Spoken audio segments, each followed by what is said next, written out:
I'm going to want you, Brother Michael, before you leave, I'm going to want you to download some of my stuff to my backup here. This thing got all blue here now.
Where it says devices and removable storage, is that it?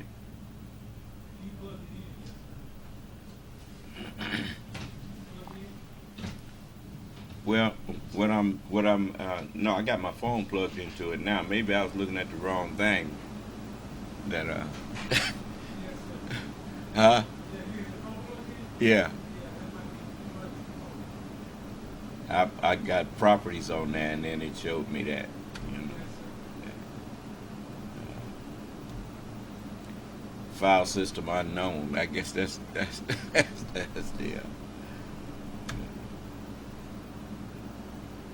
You can show me how to check what's on my hard drive here. All right. I guess we about ready, ain't we? You can start the recording. The recording has started. Conference recording started.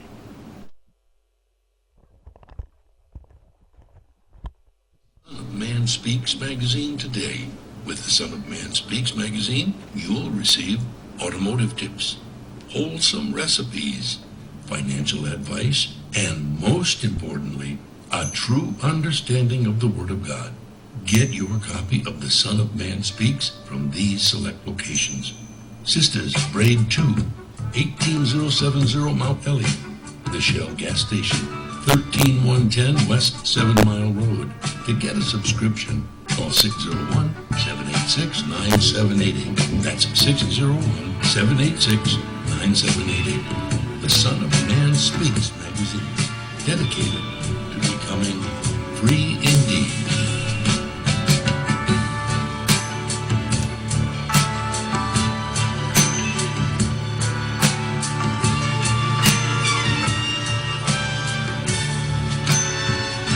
Attention, brothers and sisters, viewers and listeners, now available. Your Son of Man Speaks magazine digital subscription. Your digital subscription to the Son of Man Speaks magazine will also include our monthly newsletter, both delivered to your inbox. If you have any questions regarding the digital magazine subscription or digital newsletter, you may send an email to shabazsprinting@thenewnationofislam.com. That's shabazsprinting@thenewnationofislam.com.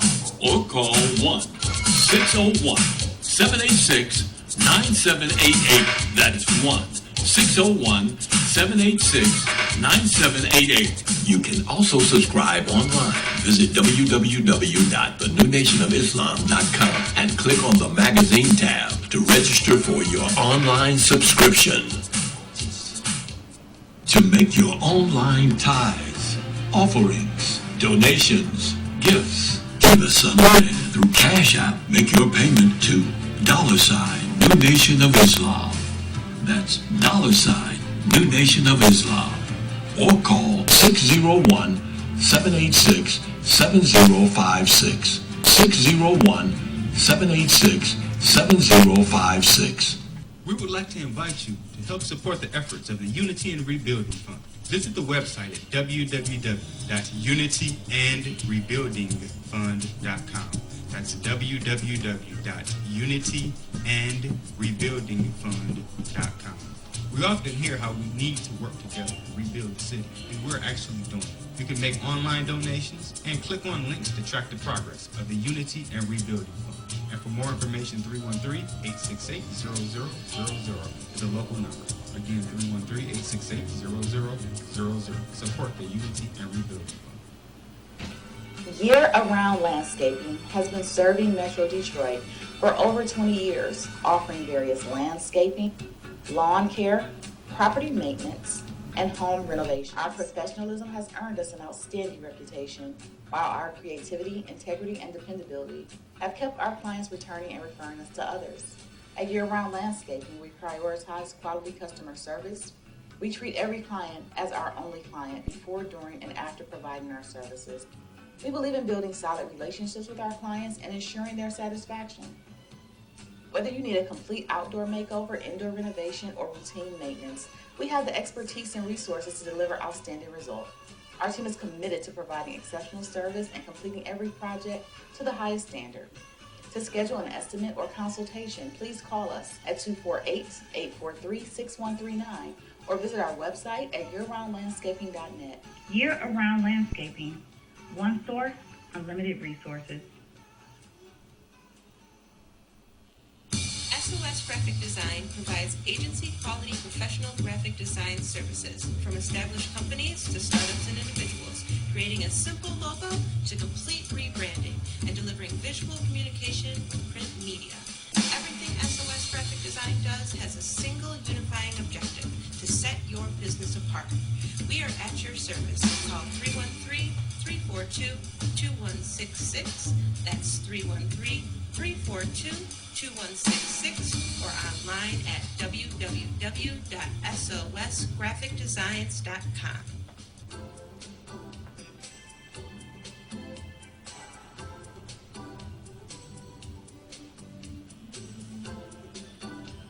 Are your clothes coming apart at the seams? Universal Seamstress and Tailoring has got you covered. At Universal Seamstress and Tailoring, we specialize in a wide variety of alterations and transformations to make and keep your clothes looking and fitting their best. From hem jobs to downsizing suits and dresses for a perfect fit to replacing zippers and buttons, Universal Seamstress and Tailoring is your one-stop shop for clothing maintenance. Also, do you have a logo for your clothes you'd like to wear? Universal Seamstress and Tailoring can put it there. That's right. At Universal Seamstress and Tailoring, we not only do alterations, but embroidery as well. Shirts, pants, coats, hats, even bags. If you can wear it, we can embroider it. So remember, whether it be alterations or embroidering you need, Universal Seamstress and Tailoring has got you covered. Universal Seamstress and Tailoring is located at 1404 Main Street, Fayette, Mississippi.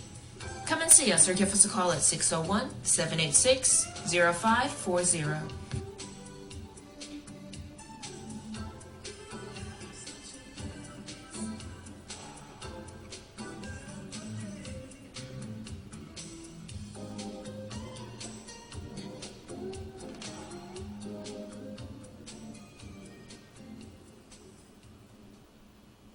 I just used your other one though today because it was, look, it did 2 drips and I was like, oh, I can use my umbrella. My homegirl was talking about it. I'm like, don't talk about it. With our umbrellas, our customers are turning a drab day into a fab day. After all, representation matters. In other words, rain or shine, we've got you covered. Introducing Designs by Deej, your one-stop gift shop for all things handmade and unique.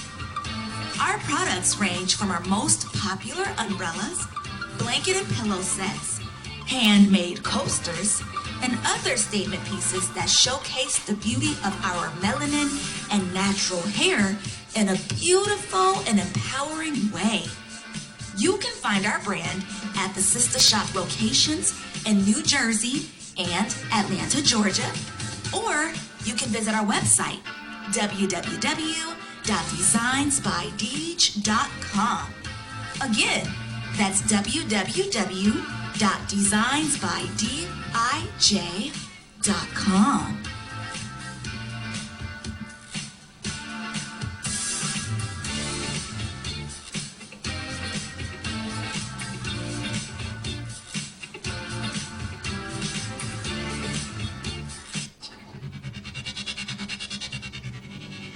For elite carpet, floor, and upholstery cleaning, call Supreme Steam Cleaning. For pressure washing on your house and driveway, call Supreme Steam Cleaning. Flooding in your house or building? Supreme Steam Cleaning's got you covered with our emergency water extraction services. Transform the rooms in your home with floor installation, repairs, and more. Give us a call today at 601-720-5138. That's 601-720-5138. Visit our website, www.supremesteamclean.com, and follow us on social media at Supreme Steam Cleaning. When you need an elite team, call Supreme. For all facets of professional hair care and braiding, come to Sisters Braid 2, located at 18070 Mount Elliott in Detroit. We specialize in braiding and natural styles, knotless box braids, feed-in braids, scale twists for men, women, and children. We specialize in all facets of healthy hair. Try our natural oils to keep your hair healthy. 313-826-0498 or 248-372-1738. Out of the pocket. 7 seconds. 6 seconds. Murray hits downfield. Oh man, the power's out again. You have reached Quality Construction and Engineering, your #1 emergency generator source. Power outages can be unpredictable, inconvenient, and disruptive to your life. With a backup generator, your life goes on uninterrupted with power when you need it. Not to mention the peace of mind of having your property suited to weather the storm. Whoever would have thought in Houston, Texas, that we would have an ice storm? It did happen, and that Sunday night when it came in, I got up and looked out the front door, everything was pitch black. It was horrible. Something out of a novel or a science book that you had never seen before. Once the lights went 855-876-9370. 370. Or visit us online at www.powerqec.com. That's www.powerqec.com. Financing is available with low monthly payments and 0% interest for 18 months. That was the best investment that we could have ever made. That's my backup, the generator. Generators with quality construction built tough enough to weather the storm. Capital Area Planning Services offers a variety of services catered to your land development needs. We offer landscape design, residential design, land planning, mapping and consulting services, and more. We have over 20 years of design and land planning experience. CAPS LLC offers services to developers, builders, architects, surveyors, contractors, government agencies. Contact us. You may reach us at 601-326-2966. That's 601-326-2966. You can also visit us on the web at www.capsllconline.com. Let us put on our thinking caps to serve your land development needs. The views and opinions expressed on the following show are not necessarily the views and opinions of WHPS, its affiliates, management, or sponsors.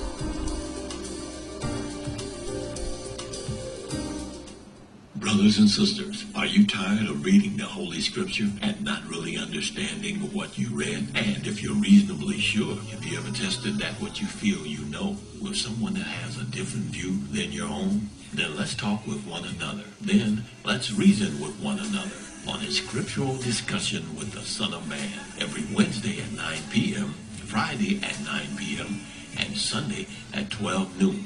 on WHPR TV Detroit Live, 88.1 FM WHPR, and Comcast Cable. Why don't you call and discuss the Holy Bible, and if you have one, the Holy Quran, and come to an agreement about the Holy Scriptures and their true meaning?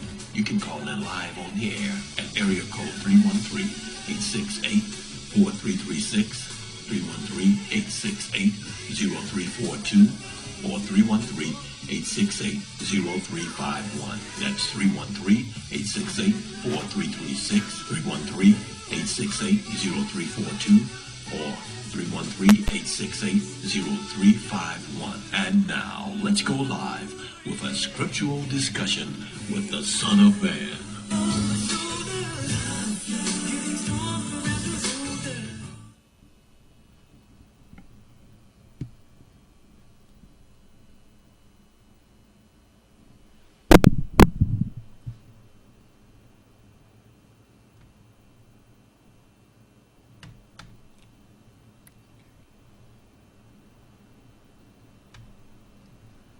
In the name of Allah, the Beneficent, the Most Merciful, the Truthful, and the Most Just. I greet all of you once again who are hungry and thirsty for the true understanding of the Word of God and for truth in general. I greet you all with the greeting words of peace. May Allah's salam alaikum. We want to begin with those who may have questions or something that they want to discuss with us. You know, it's really sad that the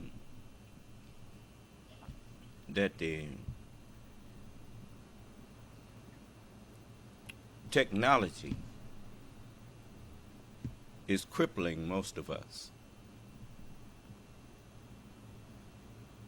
You know, most people that spend their time texting and rather than in meaningful dialogue with other people, they lose their linguistic skills. You know,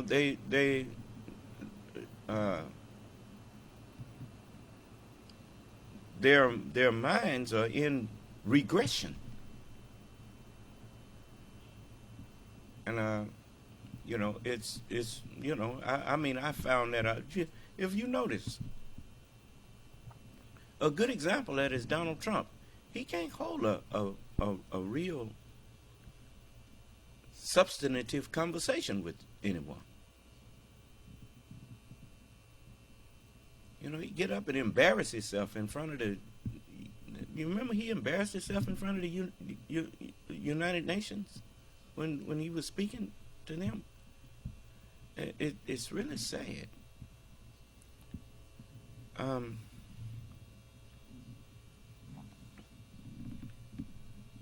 You know, even though I don't have the college education that many of you all have,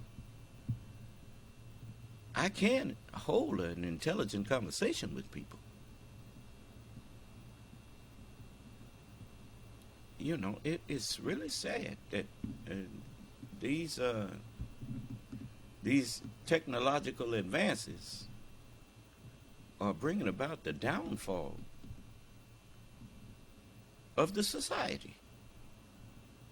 Did we have anyone had a question or something they wanted to ask me? No question, sir. We did have a couple of your listeners. Barbara Clayton says, revolutionary surround sound. This brother can break down the scriptures like a cardboard box. Keep it up, brother. And Robert Finley said, salam, brother, son of man. You know what you're talking about. Keep preaching the truth. Well, all praise is due to Allah. We want our people to hear what we have to say, and we want you to, as the captain used to tell us in the FOI class, he said, brother, you must learn to listen and then listen to learn. You know, the more I analyze what Captain Rashid was telling us, the more I realized that Allah was speaking to us through those officials while the Honorable Elijah Muhammad was here. And for instance, when he said, you must learn to listen and then listen to learn. He said, listen to argue. He said, listen for a lie, or listen for the sake of a lie. But listen to learn. Because if you take the time to listen when people are speaking to you, if you need to argue with them, they will teach you what to argue about. Because they will create the question or the argument by what they just said. Remember, the scripture says, avoid foolish and unlearned questions. You know, it's just like people come in here and they try to do me like the devil done Jesus. He didn't ask Jesus about nothing Jesus was teaching. He's busy trying to prove that Jesus wasn't what he claimed to be. Do you understand? And that's not the way you confront a person who claims to be a teacher. If you in the class, listen. This is called a scriptural discussion with the Son of Man. Then, be prepared when you come in here. Be prepared to discuss the scriptures. Now, since the scripture does say, I want you to understand something, because a lots of times you see me and hear me go outside of scriptures and you into politics and that kind of thing, and you think that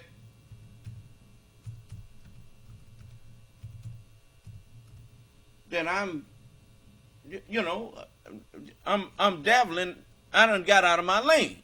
Do you understand? But I want you to, you know, it's a hidden, it's hidden wisdom in the scripture that is put there to answer you on that. In the book of John, the 10th chapter,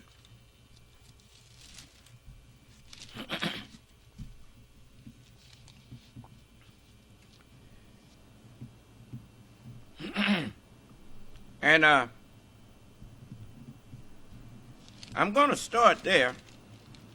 Now, I said I was going to let you hear President Biden's full address that he had gave at the first of last year, you know, the first part of last year, because it's relevant, it's timely, because he didn't, you can't point out where he told a lie on anybody.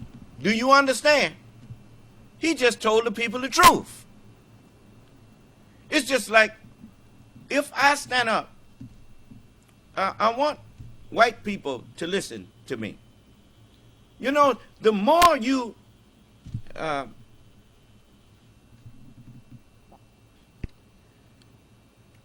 you notice the term deliberate. You notice when the jury is handed a case, they are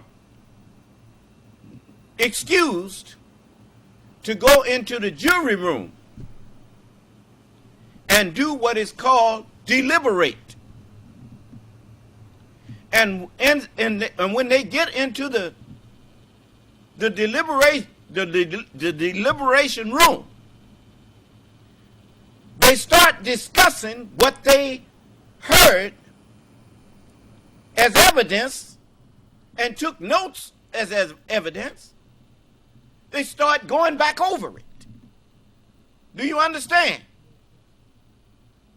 And as they go back over it, some of them may have forgotten a portion of the evidence and have said, well, I didn't see where he said so and so. He said, no, I got that note right here. This is where he said that. Do you understand? And they say, oh yeah, I'm glad you took that note because I missed that one.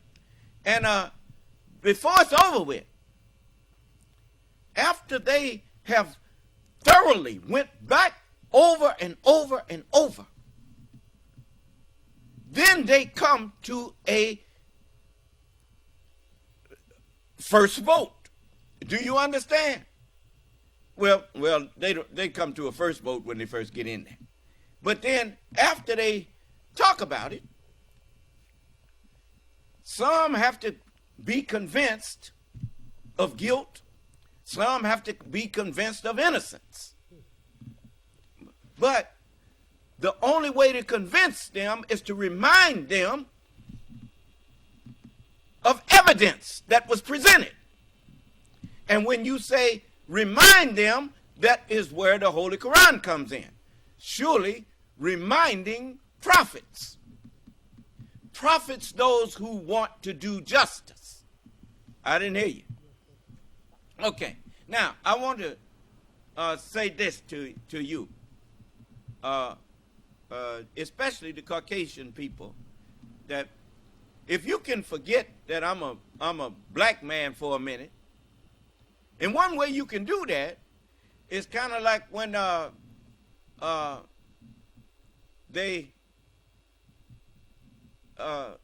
was looking at, what's the young man's name that do them commercials about the car, and he's a cool white boy. Conahey. See, you know who I'm talking about. Matthew Conahey. I think that was Matthew Conahey, where he was in The Time to Kill. Huh? MC Conahey. Okay, McConaughey. He, in A Time to Kill, I was looking at him. He was portraying a lawyer. And he told the jury, he said, now, I want you to close your eyes. And then imagine, and then he described the crime that had been committed against this little girl. How, I think it was three grown, drunken white boys had beat her, raped her, and then threw her off the bridge, and then urinated on her, and left her for dead. And when her daddy, who was a black man, saw his daughter and done like that, he went and shot the men that, I don't know if he killed them all, but he killed a couple of them. I think he killed a couple of them. But that wasn't the issue. And so McConaughey, McConaughey, however it pronounced, say his name again. I don't like mispronouncing people's names. Matthew McConaughey. When Matthew McConaughey took the case, Samuel Jackson told him, he said he chose him because he could relate to the jury. Do you understand? And so he said, 'cause you're white. he say, you know white people. He said, you know, and so Matthew McConaughey, when he got up there in front of the jury, he started describing what happened to the girl. And so the jury was sitting up there with their eyes closed and everything. And then he, at the end, he said, now, imagine that the little girl was white. And all of them's expressions changed, and they felt him on that one. And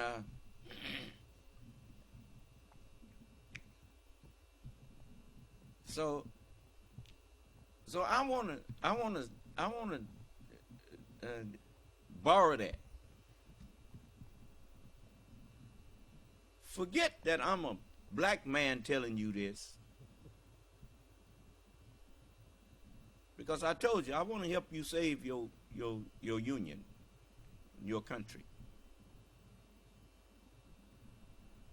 Just remember this.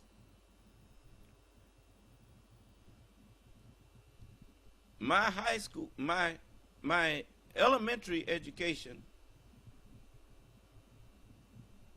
was in Los Angeles, California, at 96th Street Elementary School, which was in walking distance of my house. I lived on 99th Street, and I used to walk to school. For 6 years, I walked to school to 96th Street Elementary School. That wasn't no private school. That was a United States public school. Then I went to Edwin Markham Junior High School, which was walking distance from my house.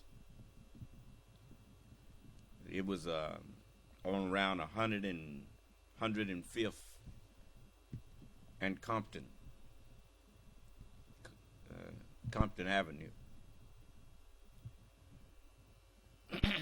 And I walked that for 3 years. And then I went to Jordan, David Starr Jordan High School. I think all of them schools are still out there. But that was in walking distance. It was on 103rd and almost to Alameda. And all of just like in elementary school, we got them books from y'all. C. Dick, C. Jane, C. Spot, and all of that. I was educated by y'all. If somebody had asked me who's the father of my country, I would have said George Washington, because that's what I was taught. Every time I got ready for class in elementary school, from grades 1 through 6, before class started, everybody stood up, faced the flag, and put the hand over the heart, and we said, I pledge allegiance to the flag of the United States of America and to the republic for which it stands, one nation, under God, indivisible, with liberty and justice for all. Now, the only thing that was actually black about me as I was growing up was my skin. The mind that was in me was basically the hand-me-down white mind from white books, white authored books. You put a white child's mind in a black child's body. And that's what you did. It's, even right now, it's certain aspects of that I couldn't deny even if I tried. It's just like the Honorable Elijah Muhammad. He didn't even hardly go to school. And yet, he never advocated, nor did he ever allow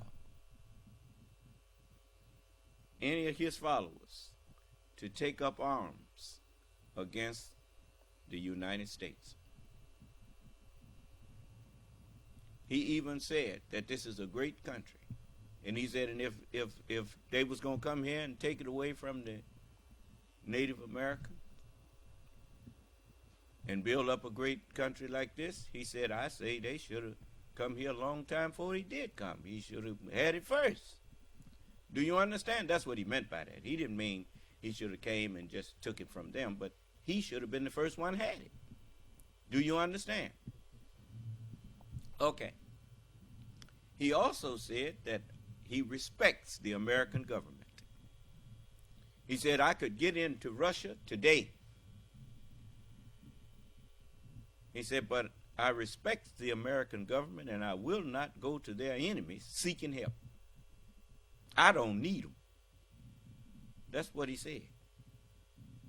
And if you doubt it, all you have to do is say, show it to me. I don't say things that I can't prove. Now, if you just forget about the fact that my skin is black, I might could help you realize the error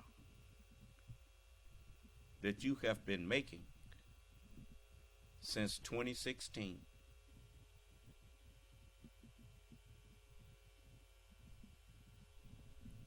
I remember Miss Clinton quoted Maya Angelou. She said about, as Maya Angelou said, when someone shows you who they are, believe them the first time. Do you understand? Okay, now, it's white people listening to me that have quite a bit of disdain for me, because I teach the truth about their history and what they have done. But it's not even them. If you ask one of them, do you think that the Son of Man hates you? They would say no. Do you understand? Now, if you know that I'm not standing up here saying this out of hatred, then when I tell you that I'm trying to help you hold on to your republic, you know I'm not lying to you. Now, I want you to imagine me telling you, what if Barack Obama, after you voted for him to be president, and when it came time for him to be sworn into office,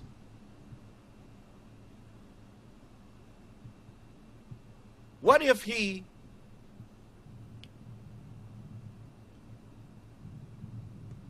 refused to say that he was going to uphold and defend the Constitution of the United States?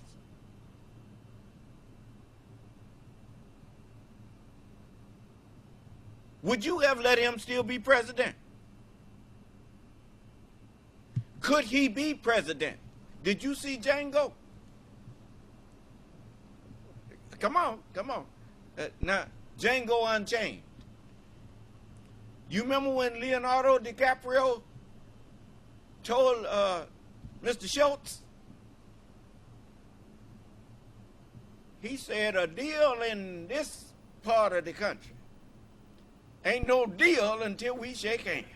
I don't care what you. Well, I like to roll with him when he said that.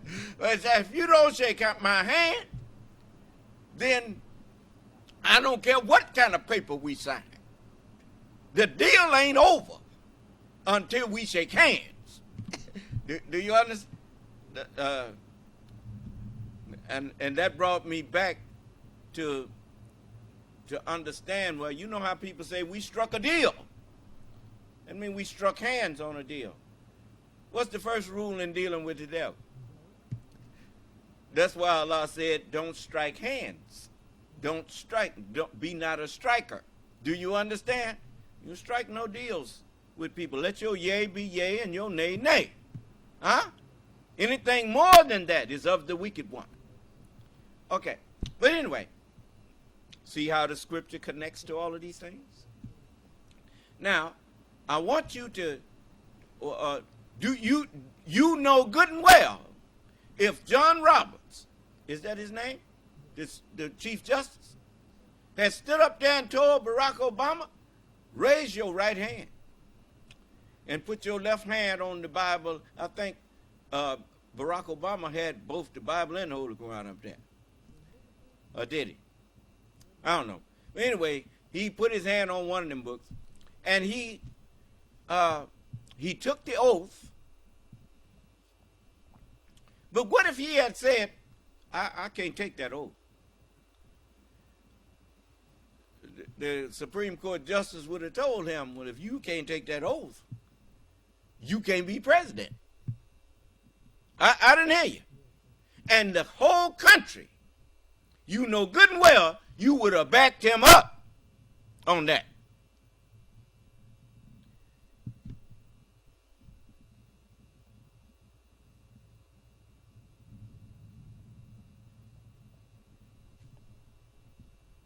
And how you trying to run a man for president that said he never took an oath to support the Constitution?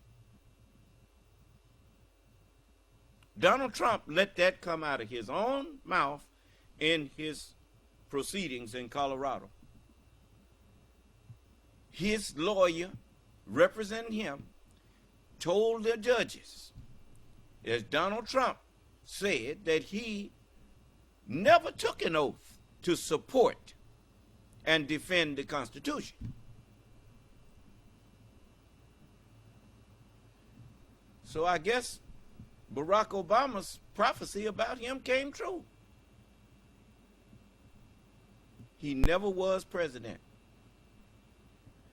Barack Obama said about him, Donald Trump will never be president.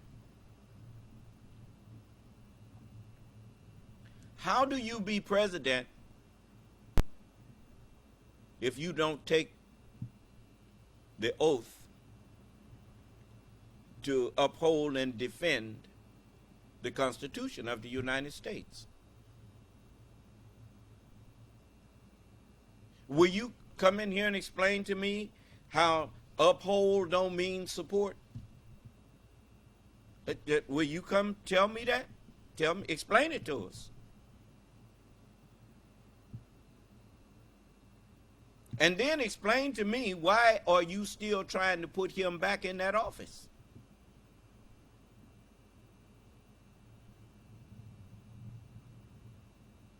Just give me some kind of, give me something to hang my hat on. What am I missing here? So it's okay if somebody become president that don't take the oath of office, that don't swear that they gonna uphold and defend the Constitution. Is that okay with you?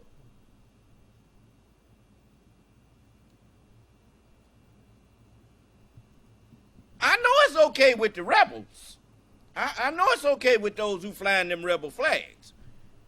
because they ain't never supported the Constitution.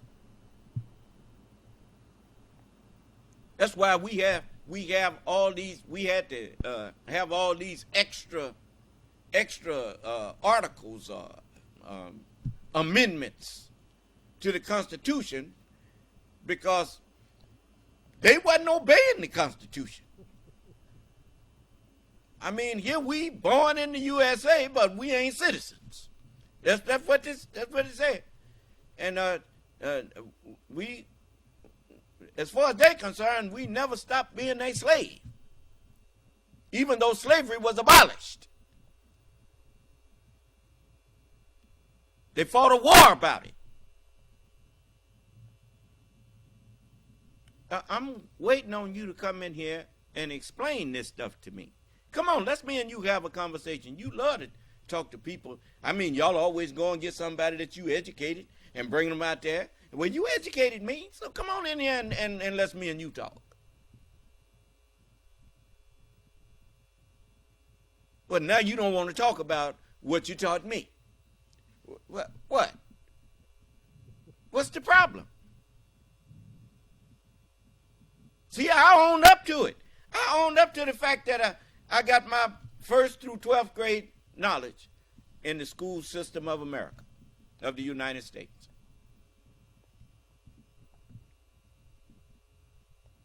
Master Farad Muhammad over my left shoulder here, he went to some of the schools of, he went to USC for a little while.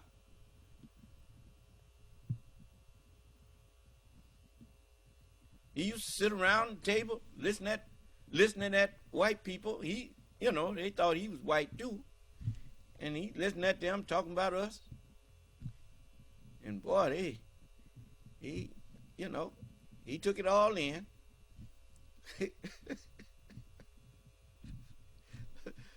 so now, I mean, it's kind of funny, really. I mean, you think just because somebody got white skin that mean they just like you. I used to think like that. I used to think just because somebody got black skin that they was just like me.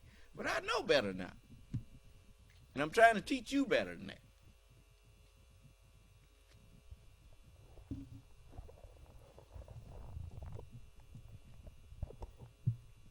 Do you honestly think that a person who goes around doing dishonest things, somehow they will do that to others, but they won't do that to you? Is that what you think? Don't you know that a dishonest person is not a friend to anyone?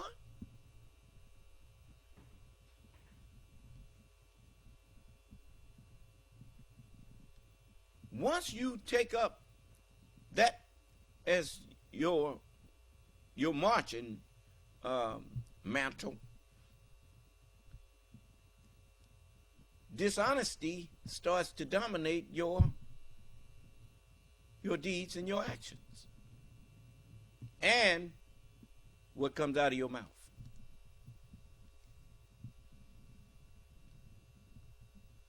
If a man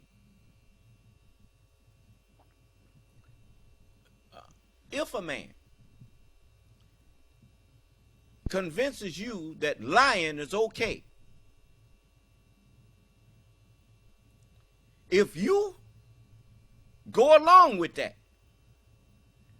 why would you think that he would not lie to you?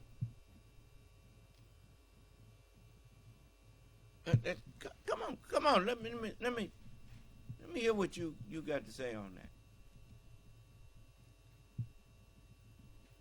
I mean, Michael Cohen found out. I mean, he made the mistake of thinking that a liar could be your friend. do you understand? You know what friendship is based on? True friendship is based on truth. It's not based on lying.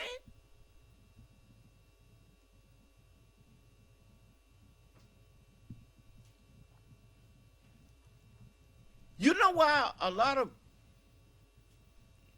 white children back in the 60s start leaving the homes of their parents and becoming hippies? It's because they found out that the white man is the devil. That they have been lied to all of their life.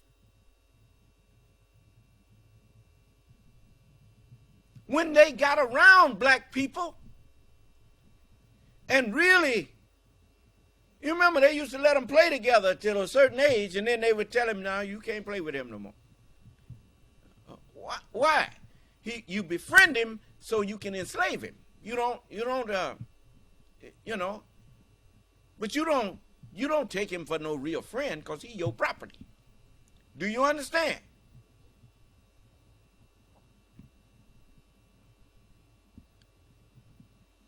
So now, and we taught him how to do that. Jacob taught him how to do that. Do you understand? Jacob is the one laid that out for him. How to trick us. Okay. We did that in order to give birth to one who is rightly guided. You know why I'm called rightly guided?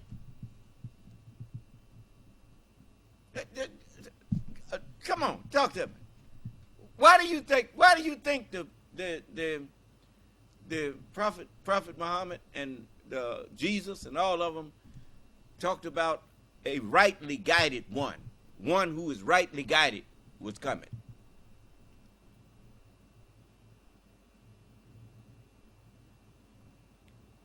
If you have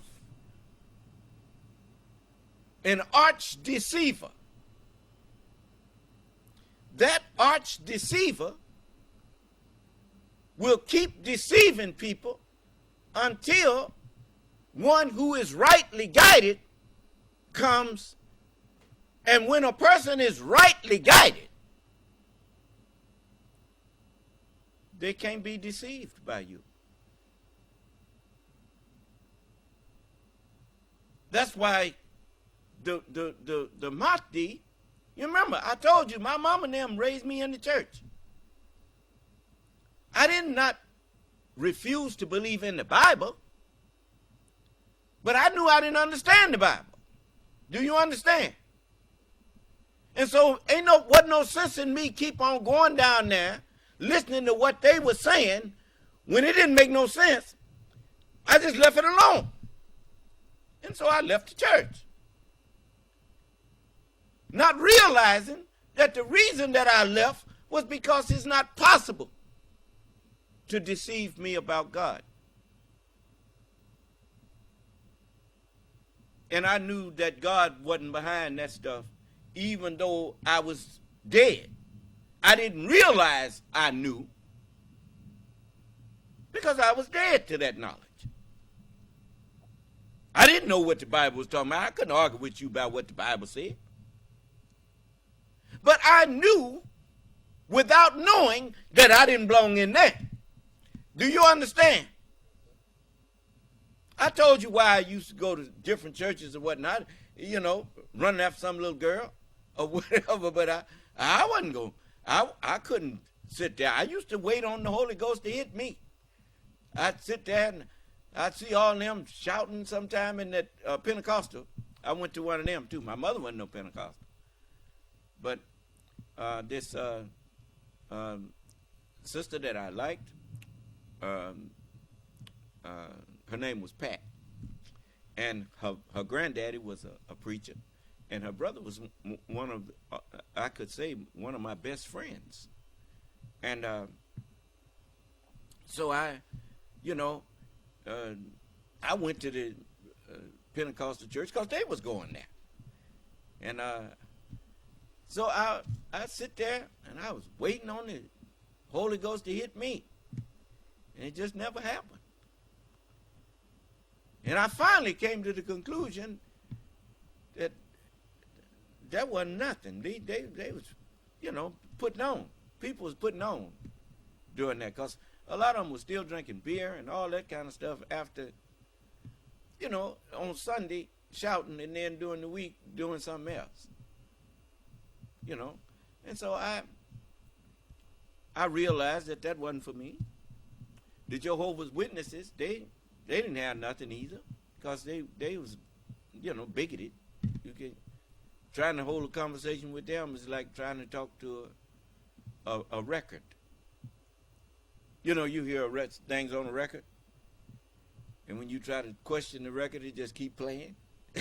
That's the way they are. And so, all these people, they worship ignorance. They don't know what they actually worship. And so Jesus' word proves true. He said, you worship that which ye know not what. We know what we worship. We know what we speak. That's why we can be questioned on it and give you an answer. You speak that, you worship that which ye know not what you talking about.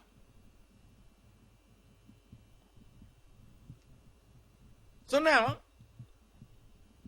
let's go back to where I started, telling you about, this is a scriptural discussion, but I haven't left my lane when I'm talking in politics either.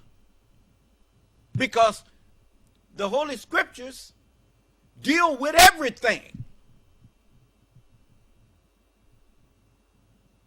Allah encompasses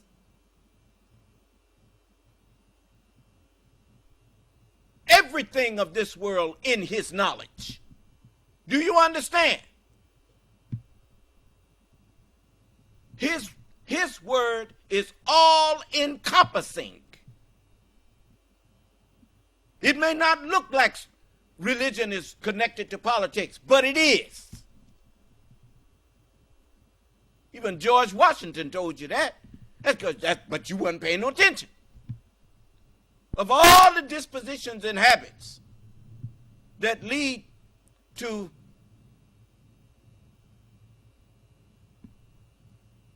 political prosperity, religion and morality are indispensable supports. Now, I didn't quote him perfectly, but I read that to you before.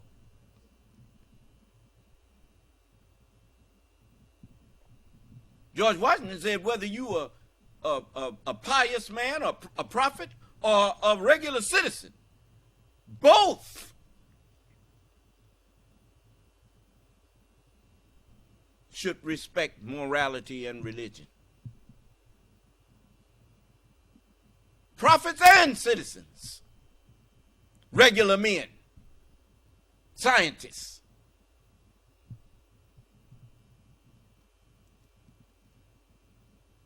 Wherever you have people that have no principles that they live by, that's what religion is. Religion gives you principles. Religion makes you think that truth is more important than popularity. Do you understand? So let's read what Jesus had to say. Verily, this is the 10th chapter of John. Verily, verily, I say unto you, he that entereth not by the door into the sheepfold, but climbeth up some other way, the same is a thief and a robber. Huh? How you know that the truth? You remember when the man lost his key at the college, and he was climbing through the window of the back door somewhere, and he was a professor at the college. Huh? Mr. Gates, Skip Gates. And the police came there and arrested him. Told him, come out of there. What are you doing in there? Well, that's the way thieves enter into the house. You know, he had to do some tall explaining, didn't he? They wound up having beer with the president, the officer, and Mr. Gates. But anyway, but the point is, whenever you climb up some other way instead of going through the door, you suspected of being a thief and a robber. Is that right? You notice. It says, enter into the sheepfold. Now, you notice when I get up here, I ain't reading off no paper, I'm reading off a page. Do you understand? Because the messengers of God were the everlasting doors. Do you understand? So, as I read, now understand something. This is in the 24th or 25th chapter of Psalms. I want you to verify what I say so that you don't go away thinking that I made it up. So in the 24th chapter of Psalms, I seem to recollect that that's what it is. It says, this is the 7th verse. It says, lift up your heads, O ye gates, and be ye lift up, ye everlasting doors. Well, David also explained that to you in the 100th Psalms. He said, the Lord is good. His mercy is what? Everlasting. And his truth endureth to all generations. So, you notice the Bible and the Holy Quran, all books,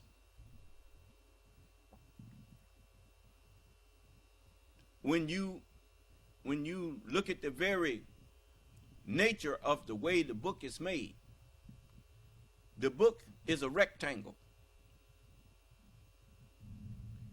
And it is generally taller than it is wide. Is that right? Like a door. A door is taller than it is wide. And because the truth that's on these pages is everlasting, and the pages swing back and forth like doors, then they are referred to metaphorically as everlasting doors. Do you understand?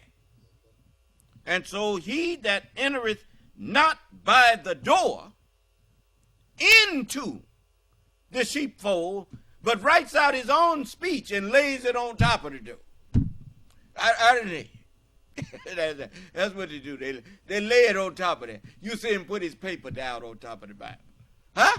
Because he's a thief and a robber.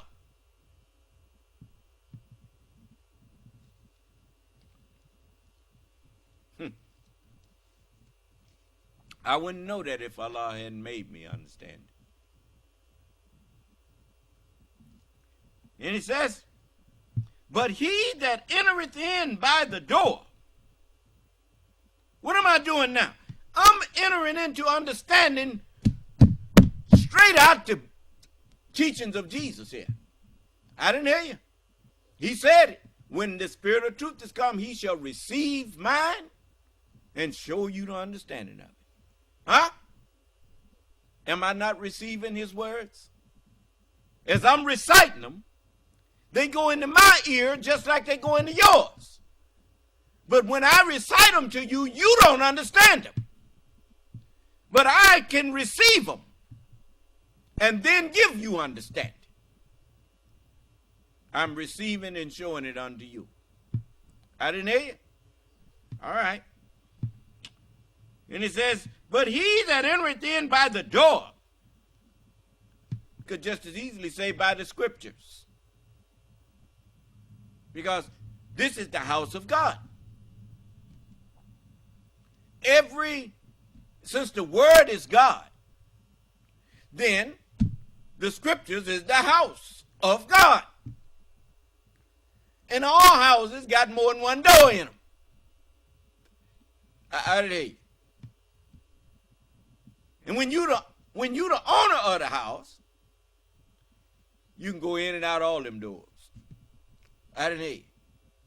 Okay. It says, but he that entereth in by the door is the shepherd of the sheep. Well, who is the shepherd? The 23rd Psalms tell you. It says, the Lord is my shepherd, and I shall not want. Huh? See how it's all in there? The shepherd is the one who enters in by the door. And it says, to him, the porter openeth. The Lion of the tribe of Judah, he hath prevailed to open the book and to loose the seals thereof. The Honorable Elijah Muhammad was the porter. I didn't hear you. He says,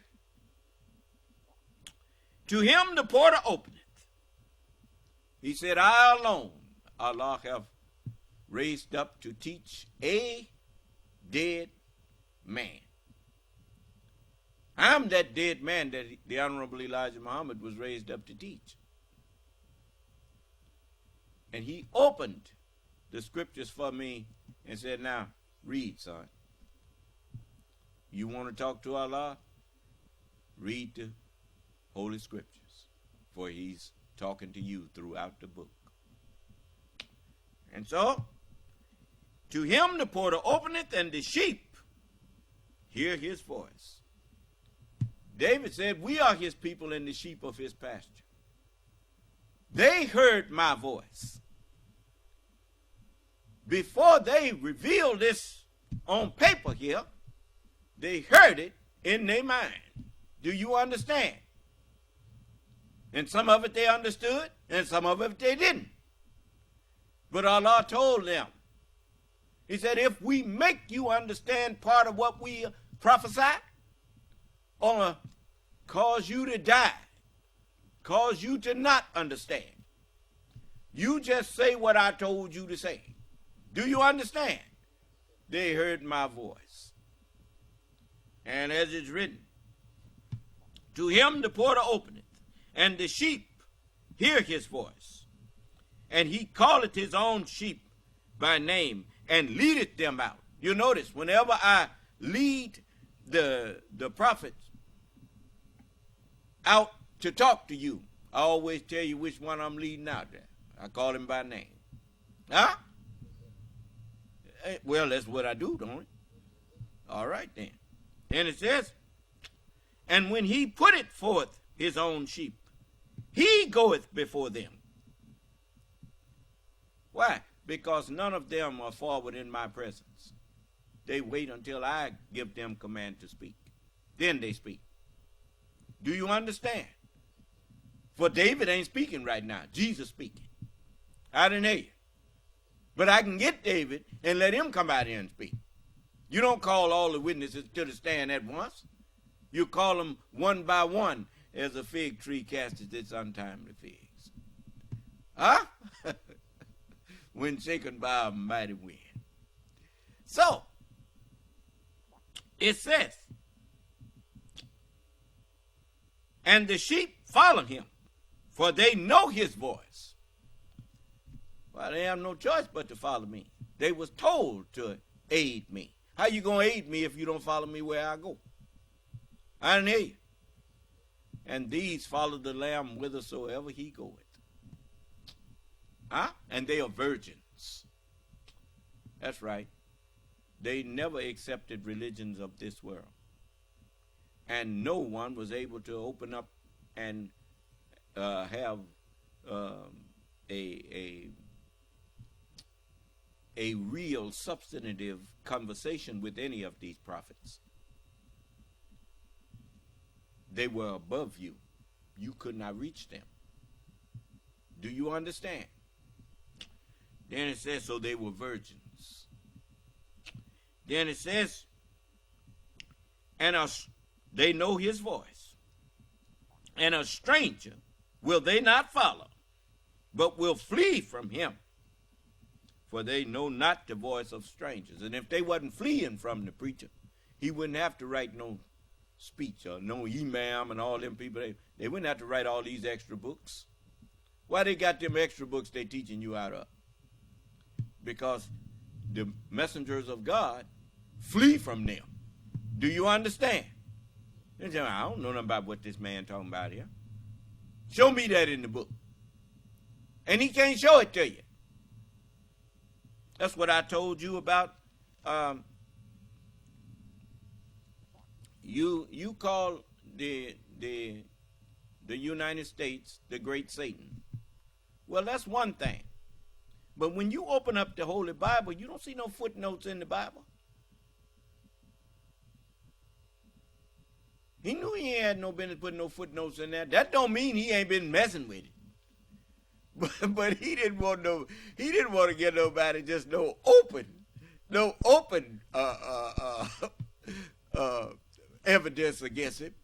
You got open evidence against you. Got these footnotes down here in the Holy Quran. What the Holy Quran need footnotes for? The Holy Quran don't need no footnotes. So you helping Allah explain himself. Is that what you doing?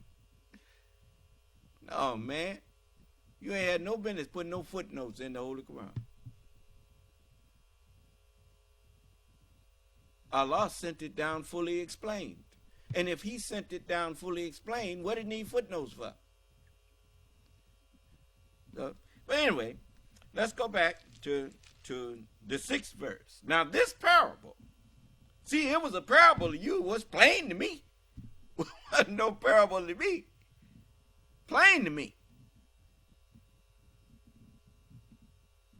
Says, this parable spake Jesus unto them, but they understood not what things they were which he spake unto them.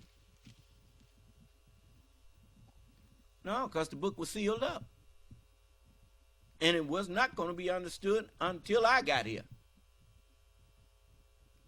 And it says, then said Jesus unto them again, verily, verily, I say unto you, I am the door of the sheep. And since we make no distinction between any of the prophets, if Jesus was the door, so was Moses, so was David, so was Solomon. So David rightly said, everlasting doors. Huh? Okay. It says, now, verily, verily, I say unto you, I am the door of the sheep. All that ever came before me are thieves and robbers. But the sheep did not hear them. You see what's going on there? It said they were thieves and robbers. That's why they lay their piece of paper down there and they start speaking off of their piece of paper after they read something from the door. They got to stand on the outside so they get their paper and start preaching. Do you understand? Well, he on the outside. He can't go in. Do you understand? Okay. It says, I am the door, and by me, if any man enter in, he shall be saved. He shall be sanctified. Remember we talked about what saved meant? He shall be saved, or in other words, sanctified, and shall go in and out. Now there it is. I can go in and out of the scriptures, and yet, even when I'm out of the scriptures, I'm connecting to the scriptures. Do you understand? A good example. What happened to Fox News with Dominion machines? Fox News promoted a lie that Dominion machines were used fraudulently in the election. Is that right? Dominion sued them. Is that right? And rather than go to court, they settled for $780 million out of court. Why did they not go to court? Because Dominion machines got evidence and had evidence that they knew that was a lie when they was putting it out there. Do you understand? They knew it was false. Wasn't nothing wrong with them machines. Every idle word that men shall speak, they shall give account of it in the day of judgment. Idle words is like idle gods, because the word is God.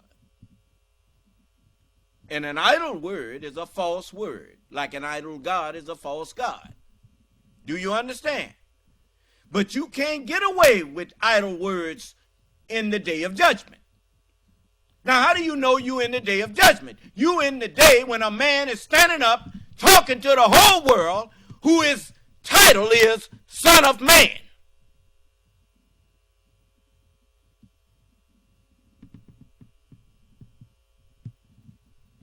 Who is going to execute the judgment? The book says in the 5th chapter of the book of John, and we're going to start at the 24th verse.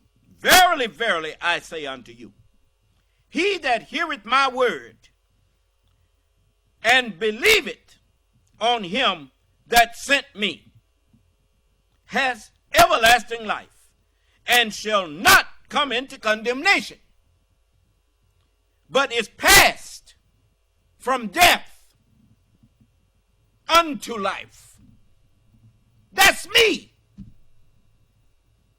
I was passed from death unto life, from ignorance to understanding. I am he that liveth and was dead. And behold, I am alive forever, more and more and more. And so it says, verily, verily, I say unto you, the hour is coming, and now is, at 8 p.m. every Monday through Friday, when the dead, the ignorant, shall hear the voice of the Son of God, the express image, the mind that has power of expression, and not just a mind on paper. They shall hear the voice of the Son of God, and they that hear shall live. For as the Father has life in himself, this book has life in it. I'll show you an example. You notice, you've seen people that gets injured seriously, sometimes shot, and be bleeding out. One of the first things they do is they put and they hook them up to intravenous and begin to give them saline solution. And there's life in that saline solution. I didn't hear you. Because water is life.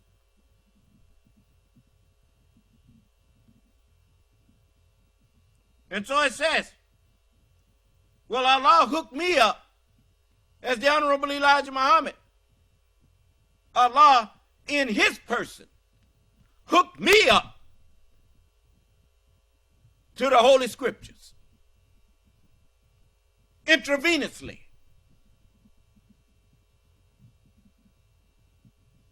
And gave me life. Do you understand? Then it says, for as the Father, the Scriptures, have life in himself, so hath he given to the Son to have life in himself, and made him the express image of himself. And he says, and hath given him authority to execute judgment also, because he is the Son of Man.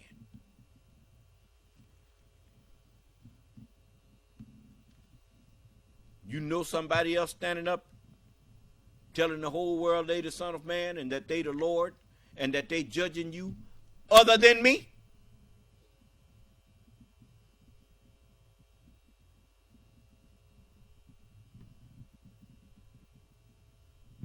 I go in and out of the Scripture and find pasture. That's what Jesus told you I could do. So don't tell me that I ain't got no business talking about politics. I talk about whatever I want to talk about. And you sit there and shut up.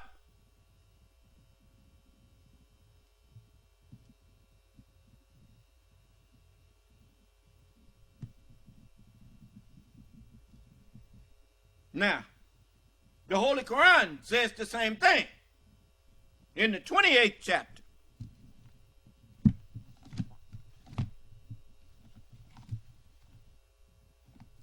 in the 28th chapter of the Holy Quran, it just reminds you that I can do that. Because it is written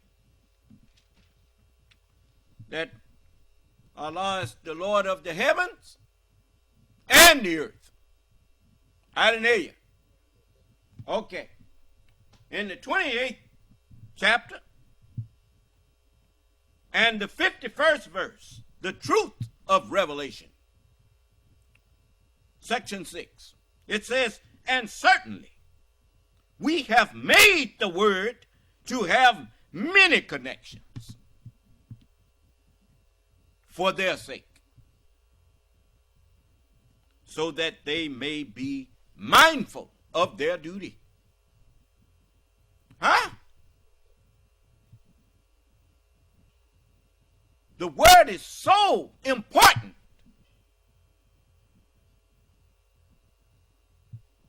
that even them that you call the great Satan put their trust in the word and made you, if you're going to be a ruler among them, do you swear and you put your hand on the good book that gave you dominion for 6,000 years. And remember, the one who gave it to you can take it. And is going to take it back at the Sabbath day. And when he comes, don't you test him. Thou shalt not test the Lord thy God.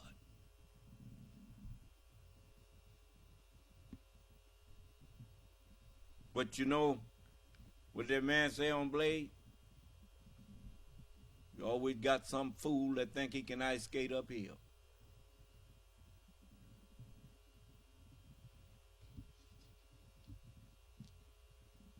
Could have just as easy said roller skate uphill.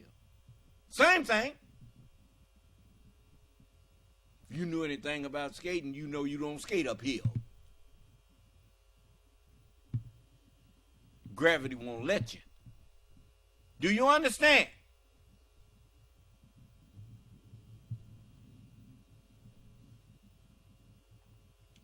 Anyway, So now that I done laid that foundation, let's listen to our president, and you sit there and shut your mouth. Don't tell me that I'm doing the wrong thing. I'm doing the right thing. Just like our president, he was warning. Don't you know that any right-minded white person, when they heard Donald Trump say he did not take an oath to support the Constitution, he should not get one vote. Not one. Because he told on himself. He told you that he never intended. You knew I was a snake when you took me in. What about it? He didn't just recite the snake once. He recited it several times. And you still put him in there. And then he said something that many people missed. He has such a low opinion of these people that he said I could go out there and shoot somebody on Fifth Avenue and I wouldn't lose none of their support. So what you crying over them for? They deserve whatever I do to them. That's what he's thinking. And he's doing it to them too. But I'm a savior. I'm not a destroyer. So Allah told me to warn you to save your life if I could. But all that I can't save, people like Donald Trump, what did the messenger say? He said, I'm the last man to try to pull you out of the power of the white man. I'm the last one. The others, they coming to destroy you for not listening to what I'm teaching. Huh? You think Donald Trump cares about anybody? Who does Donald Trump care about? Who?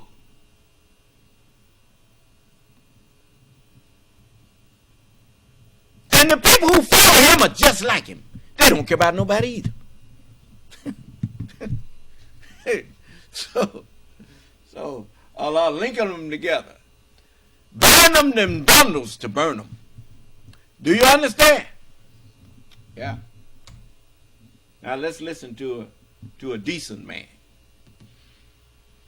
Today the Vice President, I'd like to talk to you about how my administration is dealing with our situation in the southwest border. Now, these actions alone that I'm going to announce today aren't going to fix our entire immigration system, but they can help us a good deal in better managing what is a difficult challenge. On my first day in office, some of you may recall who covered this area, and you cover it well, I sent Congress a comprehensive piece of legislation that would completely overhaul what has been a broken immigration system for a long time. Cracking down on illegal immigration, strengthening legal immigration, and protecting dreamers, those who with temporary protective status, and farm workers, who all are part of the fabric of our nation. But congressional Republicans have refused to consider my comprehensive plan.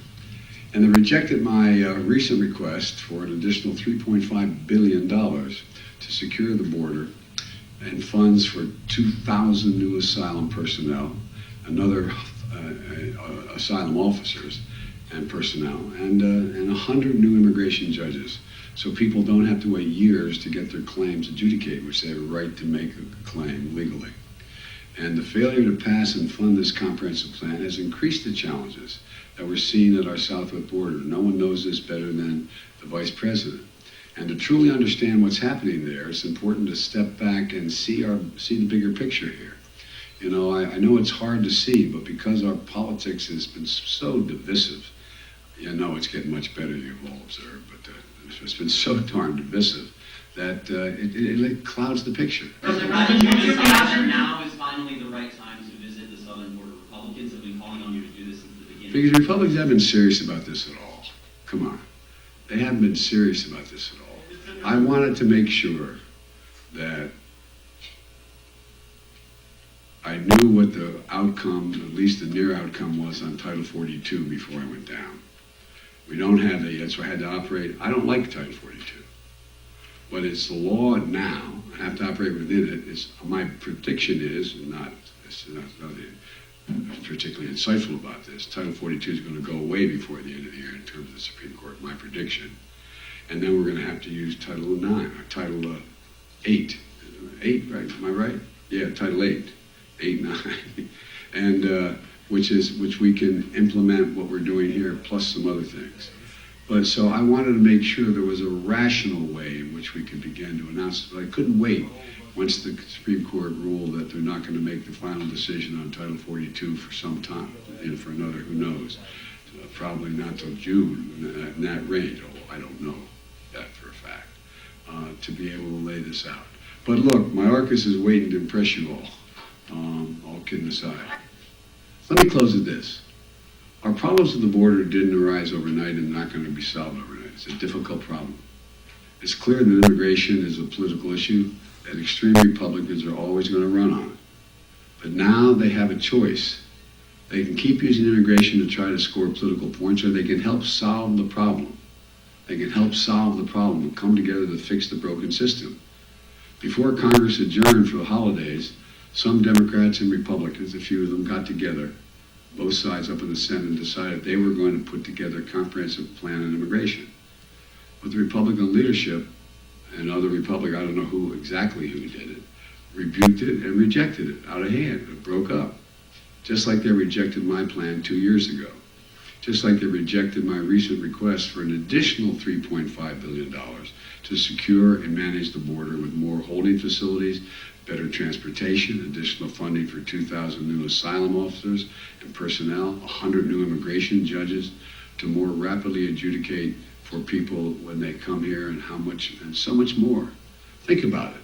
I mean, if this were something, if we had to have 100 more immigration officers to see to it that we're able to import something we needed very badly, it wouldn't take very much time to get it, would it?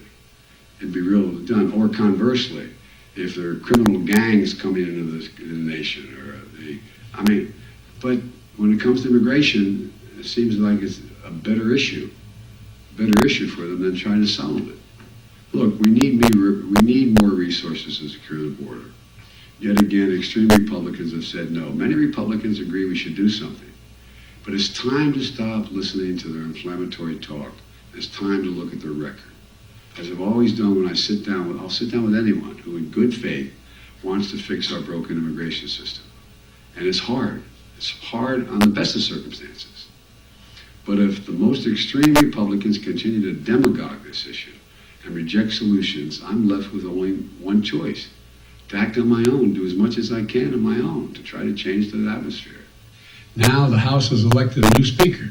I can call him and congratulate him. I'm ready to work with him, or any Republican Congress, to make progress for the American people. But like many Americans, I was disappointed that the very first bill the Republicans in the House of Representatives passed would help wealthy people and big corporations cheat on their taxes at the expense of ordinary middle-class taxpayers. And it would add $114 billion to the deficit. Their very first bill. House Republicans campaigned on inflation. They didn't say if elected their plan was to make inflation worse. Plus, House Republicans introduced another bill, blocking action that would help lower gas prices and help consumers. And on top of that, House Republicans are preparing to vote on a national sales tax bill. National sales tax, that's a great idea. It would raise taxes on the middle class by taxing thousands of everyday items from groceries to gas, while cutting taxes for the wealthiest Americans. And if I'm not mistaken, what they've introduced, it also would totally eliminate the IRS. Feels good, except all going to be sales tax. Go home and tell your moms. They're going to be really excited about that. Come on. Is this how the House Republicans are starting a new term? Cutting taxes for billionaires? Raising taxes for working families? Making inflation worse? Well, let me be very clear. If any of these bills make it to my desk, I will veto them. I will flat veto them. I'm ready to work with Republicans, not this kind of stuff. If they try to cut Social Security and Medicare, which Americans have been paying into every paycheck since they've ever got their first paycheck, I'll use my veto pen to stop that as well. But if Republicans want to work together on real solutions to lower inflation, create more jobs, build an economy that works for everyone, I'm ready.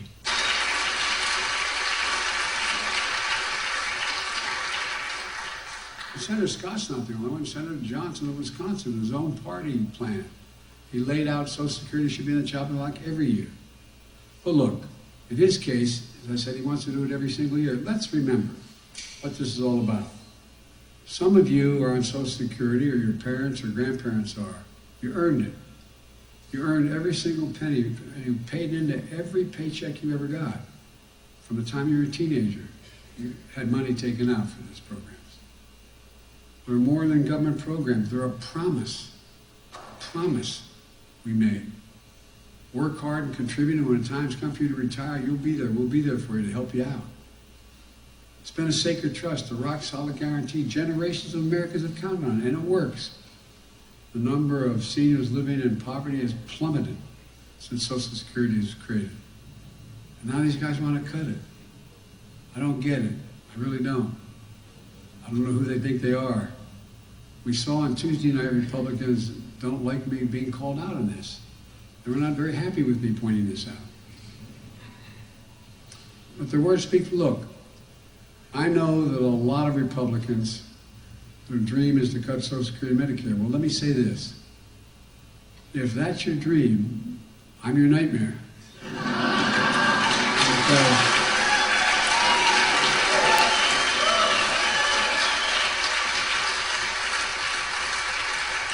By the way, that may be redundant. I think they already think I am.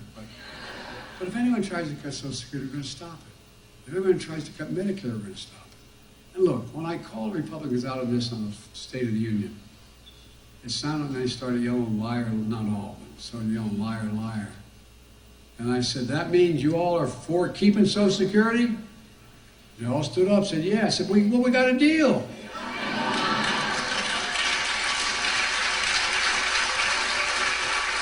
Sounded like they agreed to take these cuts off the table. I sure hope so. I really mean it. I hope so. Because they stood up, the vast majority of them said, yes, we will not cut Social Security or Medicare. Now, granted, I'll believe it when I see it.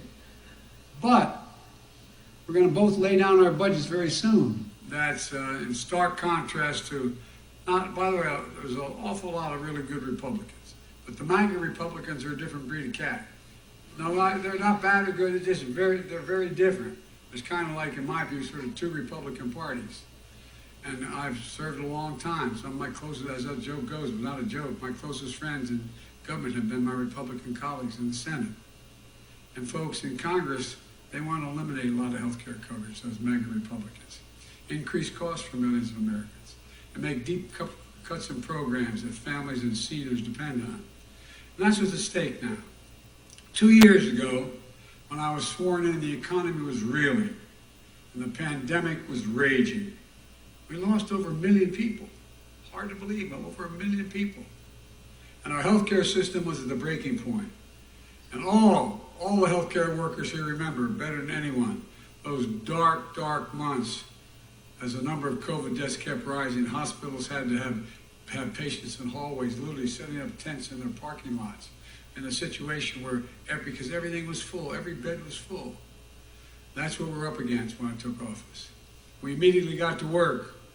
We turned it around. So folks, look, MAGA Republicans are calling for defunding the police departments and defunding the FBI now. That's a good one. I like that one. Well, guess what? They refuse to provide funding that's going to keep communities safe and secure. We talk about health, about crime. Well, it's outrageous. My budget invests in public safety. It includes funding for more training, more support for law enforcement, at a time when they expect to play many roles. We expect our cops to be social workers. We expect them to be psychologists and mental health counselors. You know, more cops are killed responding to domestic violence calls than anything else. Do you know that? Well, folks, I don't want to defund them. They need more help. We don't expect a cop to be everything from a psychologist to a counselor. These departments need more investment in this kind of help. And we're going to fund proven strategies for accountable and effective community policing so cops know the communities they serve.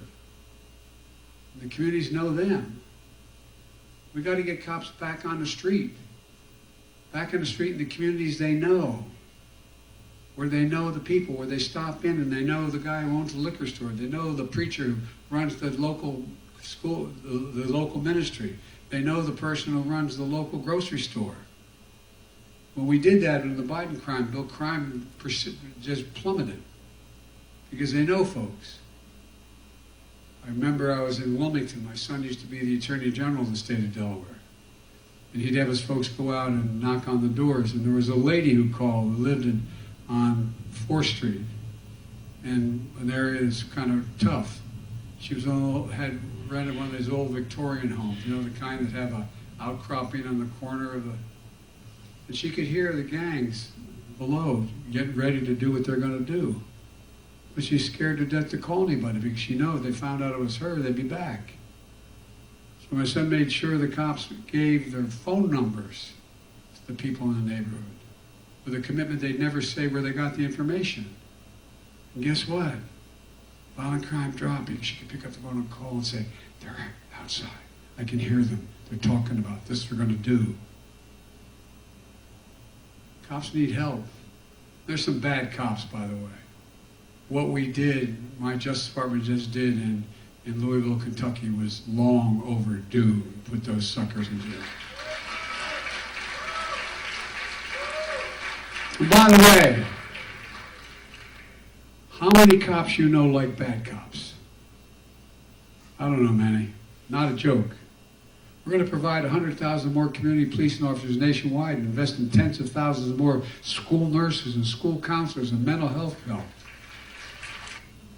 So I think there should be a minimum tax for billionaires.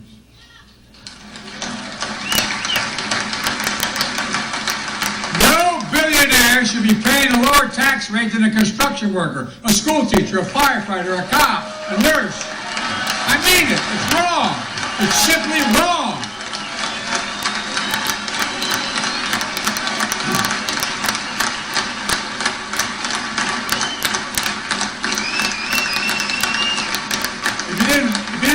This, you think I was making it up.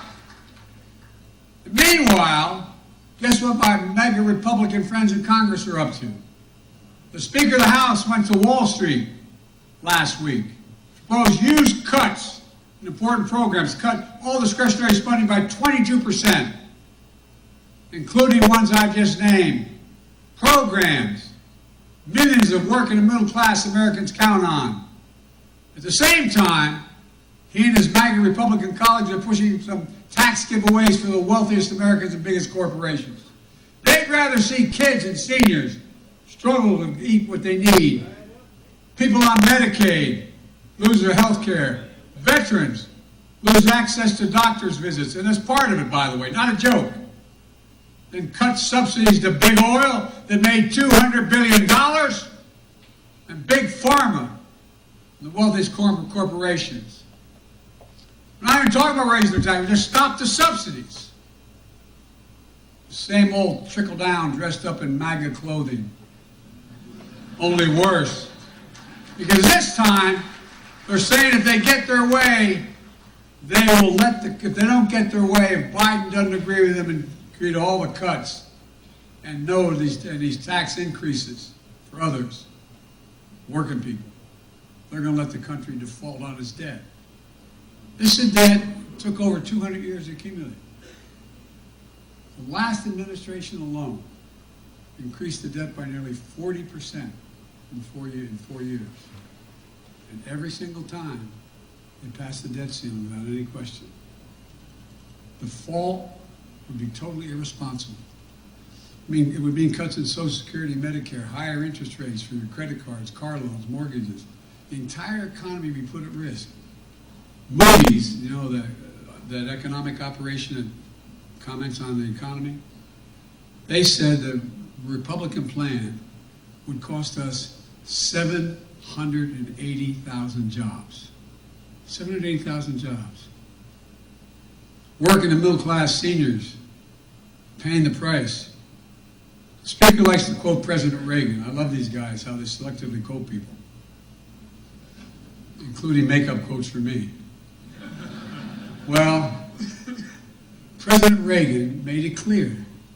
We pay our debts. Here's his quote from him.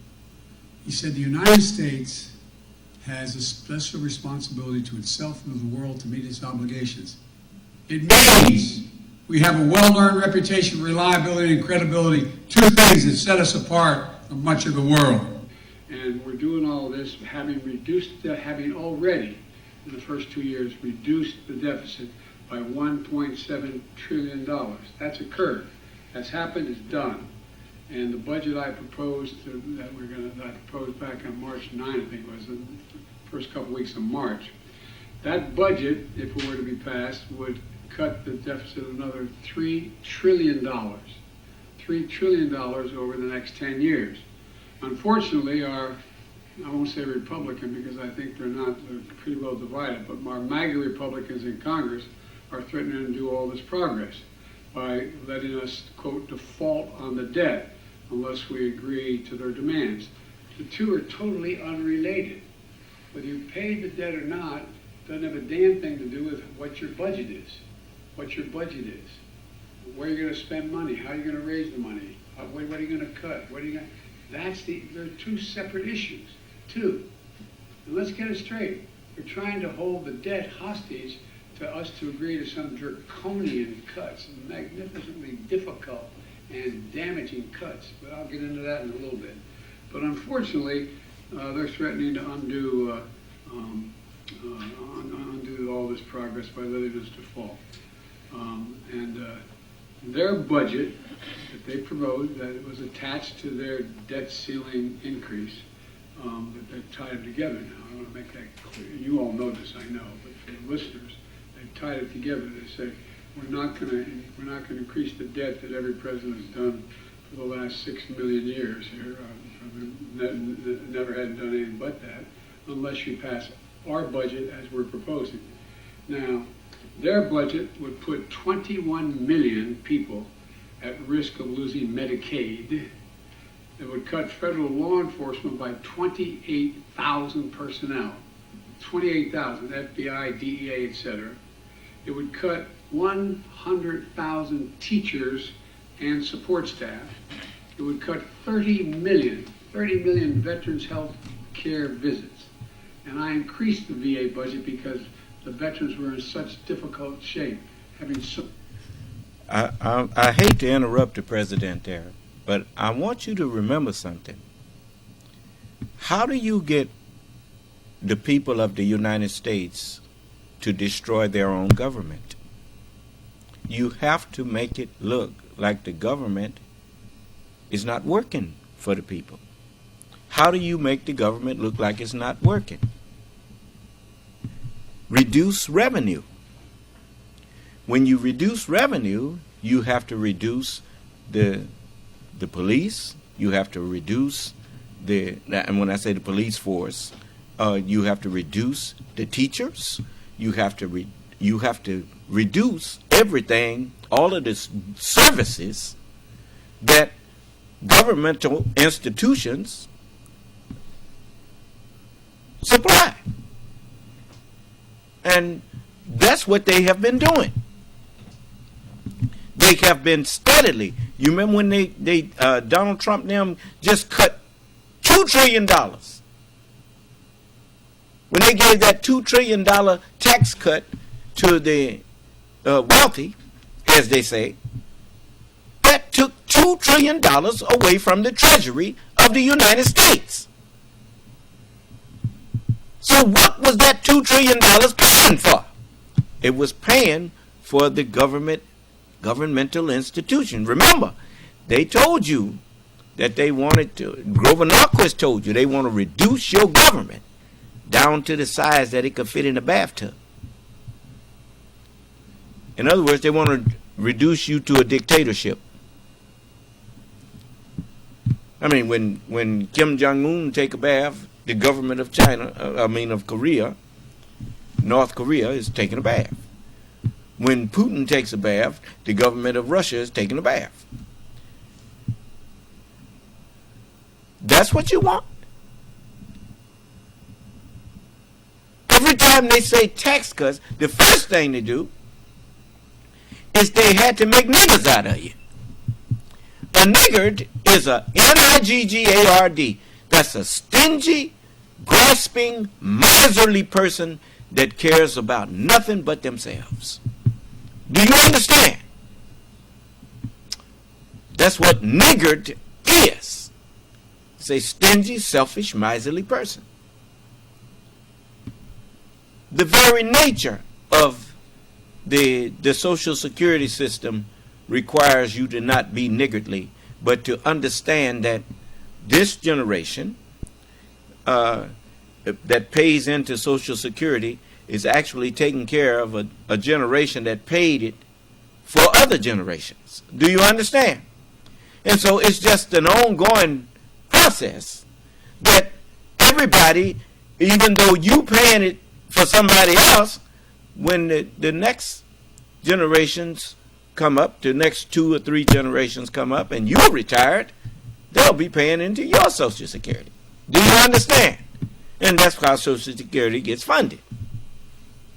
Now, as you look at the school system and all of the things that you value, the FEMA, Federal Emergency Management, all of that, that came from tax money. And these crooks up there, the MAGA people with their mayhem, anarchy, godlessness, autocrats. That's what they are. They want to destroy your union and install themselves as dictators. Do you understand? And then you think you got it bad. You ain't seen nothing from what they plan on doing to you. And remember now, how has he justified this? He read the snake to you. And all of them agreed with it. So now when you fall victim to him, just remember what the snake said to the woman. He said, when the woman got home, the snake had thawed out, and she said, "Oh, you're so beautiful," she cried, and gave the snake a hug, and the snake gave her a vicious bite. A vicious bite. And she said, "Well, for heaven's sake, what?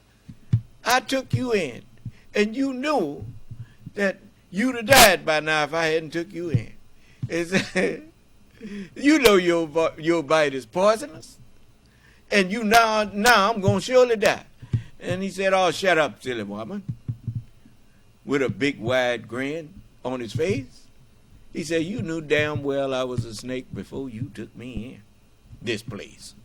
Yeah. You knew he did not give a damn about the United States when you put him up there as president. You knew it. And you stuck him in there anyway. A lot of you, I remember you saying, "I'm going to hold my nose and I'm going to vote for him." Well, why did you have to hold your nose? Because you knew his attitude just stunk. And you knew he ain't had no business up there. And you stuck him in there anyway. And now, you need more than a pound of cure. You need to call a pest control. And sooner or later, you're going to have to exterminate some people. I'm just telling you. These people going for your jugular. You better take them gloves off. You better turn your Justice Department loose. And tell them, like Wyatt Earp told them fellas, anybody with a red sash, I'm coming after you. That's what you know. I mean, you messed around there and let them people take root in your house.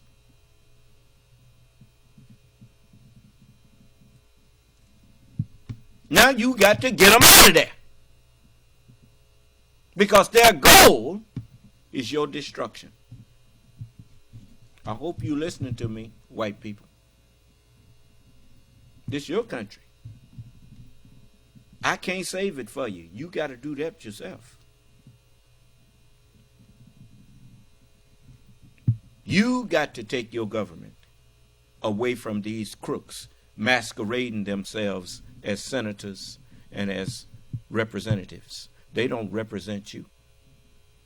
They don't respect your Constitution. They even sitting up in Congress declaring that a duly elected president is not their president.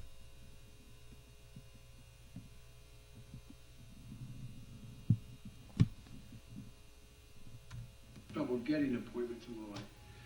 According to Moody's, not the Democratic Party, according to Moody's, their budget plan would eliminate 780,000 jobs. Say it again, it would eliminate 780,000 jobs, according to Moody's. And America's debt has accumulated over 200 years, and my predecessor, in the 4 years he was president, increased it by that total debt by 40%. 4 years. 4 years. Let's be clear, and by the way, even during that period, all the Republicans voted to, the Republican Party voted to increase the debt limit, like the only responsible thing you could do. At any rate, let's be clear, this is no small part about paying our bills that were accumulated not by me, not by my administration, but by former presidents and previous Congresses. I was in the Congress, so I voted for some of them as well, but I wasn't president. We're not a deadbeat nation. We pay our bills. And some of you cover a lot of foreign policy in other countries. You know this is becoming an issue in other countries. What's the United States going to do? Are they really fooling around with not paying their debts? And so, look, next week I'm going to reiterate to congressional leaders that they should do what every other Congress has done. That is, pass the debt limit, avoid default. And as I've said all along, we can debate where to cut, how much to spend, how to finally move the tax system where everybody be able to pay their fair share or continue the route they're on, but not under the threat of default. Let's have the normal arguments. But that's why we have a budget process to debate and open so you all can see it and know exactly what it is that they want to spend the money on, what they want to cut it on, who pays taxes, who doesn't pay taxes, and us as well. We're ready for that debate. We're ready for that debate. We've made a lot of progress. Now, one reason we have inflation fall by 2/3 without losing jobs is that we're seeing corporate profits start to fall as well. We have more to do, but I like what I said. Inflation is now at the lowest point it's been in over 2 years. In fact, we have the lowest rate of inflation among the world's major economies. Every major economy in the world, our inflation rate is lower. We're growing faster. We're economically more advanced than every other major country in the world. It's down from 9% to 3%, and it's going to continue to go down. While there's more work ahead, earlier this week, the Washington Post suggested Republicans may have to find something else to criticize me for. Now that inflation is coming down. Maybe they'll decide to impeach me because it's coming down. I don't know. I love that one.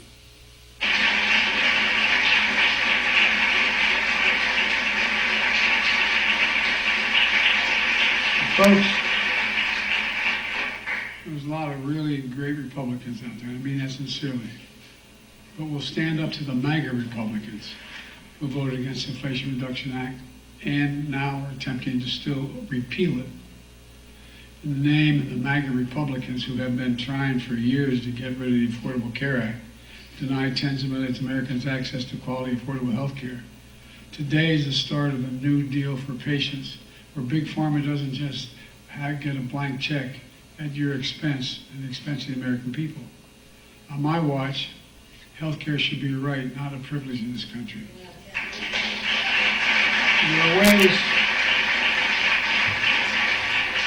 There are other ways the Inflation Reduction Act is lowering health care costs as well.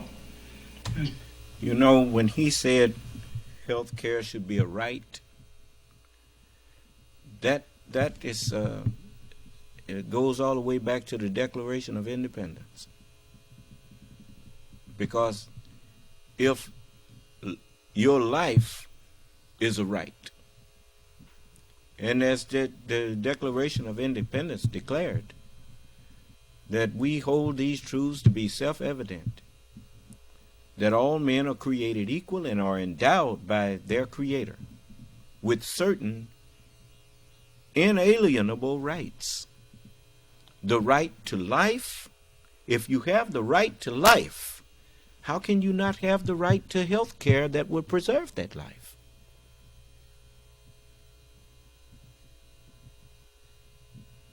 And the only one who would deny you that is the devil.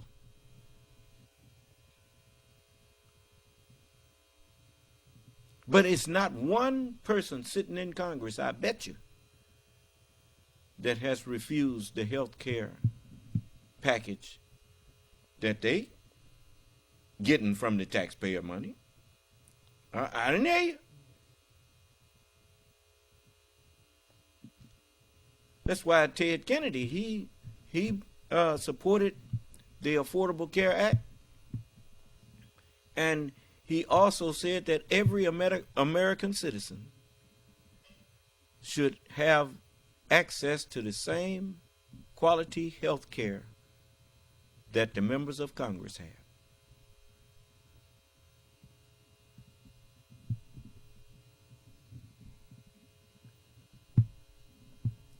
And who gonna argue that?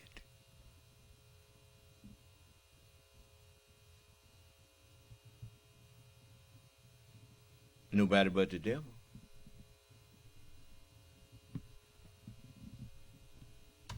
Beginning in 2025, Inflation Reduction Act caps total out-of-pocket drug costs for seniors on Medicare at $2,000 a year total. Even if their expenses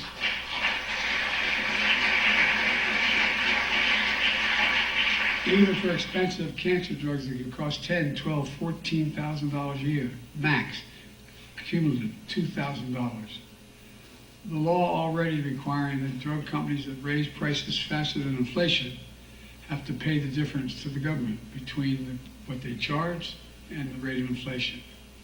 This quarter, seniors are paying up to $449 less per dose for drugs that hike their prices faster than inflation. In addition to the law, my administration is cracking down on junk health insurance plans that look like they're inexpensive but too often stick consumers with big hidden fees. No one likes to be taken advantage of. We're also cracking down on surprise medical bills. You've all heard of the stories of people who choose the hospital that's in their insurance network, then get a surprise bill of thousands of dollars because the hospital assigned an anesthesiologist, for example, who wasn't in their network. Well, not anymore. Preventing 1 million surprise medical bills every single month when we have changed this law.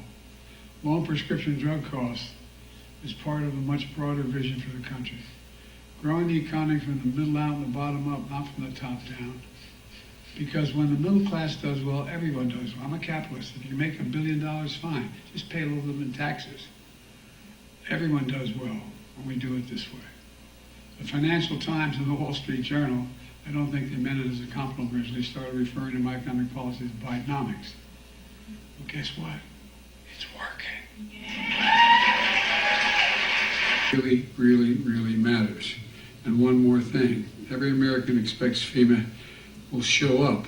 And when they're in the middle of a disaster, and I'm calling on Congress to make sure you're able and have the funds to be able to continue to show up and meet the needs of the American people to deal with immediate crises that we're facing right now, as well as the long-term commitments that we have to make to finish the job in Maui and elsewhere.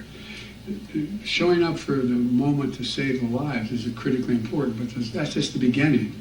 Just the beginning. And some of this is going to take months and years to make sure we restore the people to the circumstances they were before this disaster hit. And as I said, and to the people of Florida and throughout the Southeast, I'm here to make clear that our nation has your back, and we are not going to, we're not going to walk away. We're not going to give up. We're not going to slow down. And again, we're in a situation where, how can I say it? some of my colleagues, my former colleagues in the Senate and people I work with every day in the United States Senate think that this disaster relief money we're asking to continue to finish the job so far and have enough money to continue to work to save the American people, their lives, their homes, their well-being, is somehow, I don't know, not needed, or I'm not even sure what their thinking is. But we need this money done. We need this disaster relief request met. We need to do it in September. We can't wait. But you know, the very idea of the United States of America, it goes back into something that many of us heard as children and didn't really understand. All for one and one for all. What that means is that when any state in the United States, in the Union, any state of the Union that has a catastrophe is not left alone to try to deal with that catastrophe, the other states, through the federal government and the taxes that they and the revenue that they generate, use revenue to help that one that's hurting. Do you understand? So that all of the United States live well and fare well. What did the Constitution say? Not just in order to form a more perfect union, but to ensure domestic tranquility and to the welfare of, to fare well. Do you understand? To not panic because of a catastrophe that hit, because the rest of the states got your back. Do you understand? That idea is a wonderful idea. Like a family. You run a country like you do your household. If one room in the house get burnt, you don't say, well, we're going to just get rid of that. No, we're going to remodel and repair. Do you understand? If a member in the family gets sick, then everybody, let's get together and make sure that that member going to be all right. Do you understand? Did you learn nothing from growing up here? And watching how it was designed to work? It don't always work the way it was designed because people won't let it. Because you always had people subtly trying to destroy it.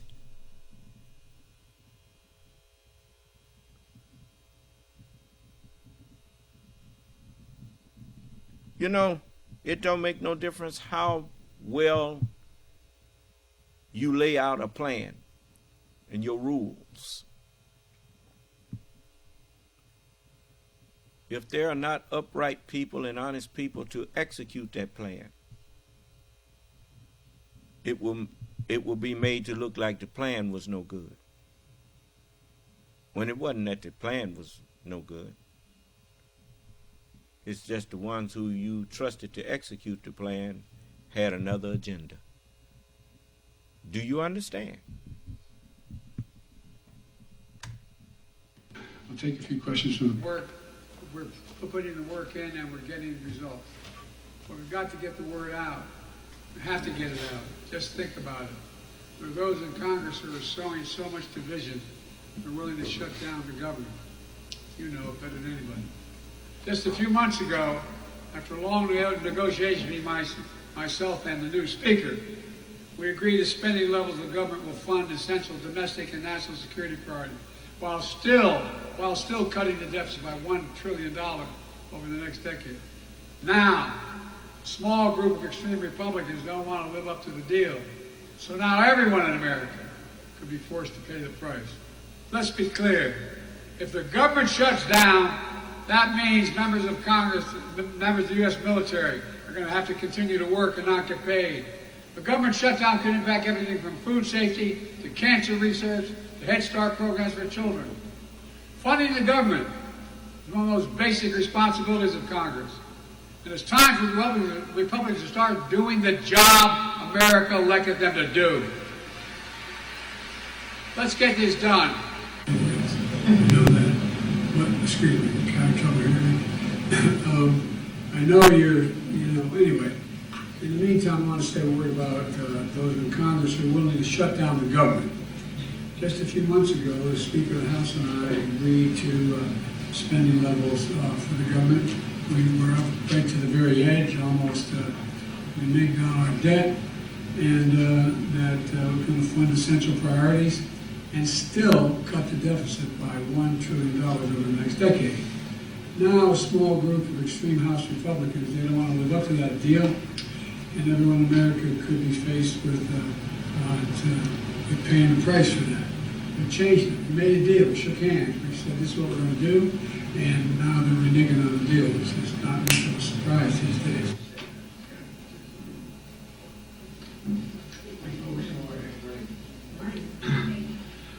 Well, I guess we're actually taking the afternoon.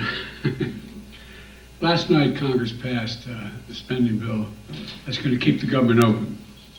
And it's good news for the American people because the government will not shut down and a needless crisis will have been averted, saving millions of Americans needless pain. And that means more than 1,300,000 of our troops will continue to get paid and their families will be cared for. Tens of thousands of air traffic controllers and transportation security officers are going to stay in the job, get paid, preventing unnecessary delays at airports all across America.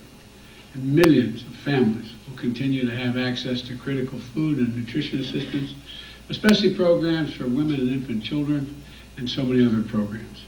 And the vital work in science and health, from cancer research to food safety, is going to continue, as will long-term disaster recovery monies for communities devastated by wildfires, superstorms, and droughts.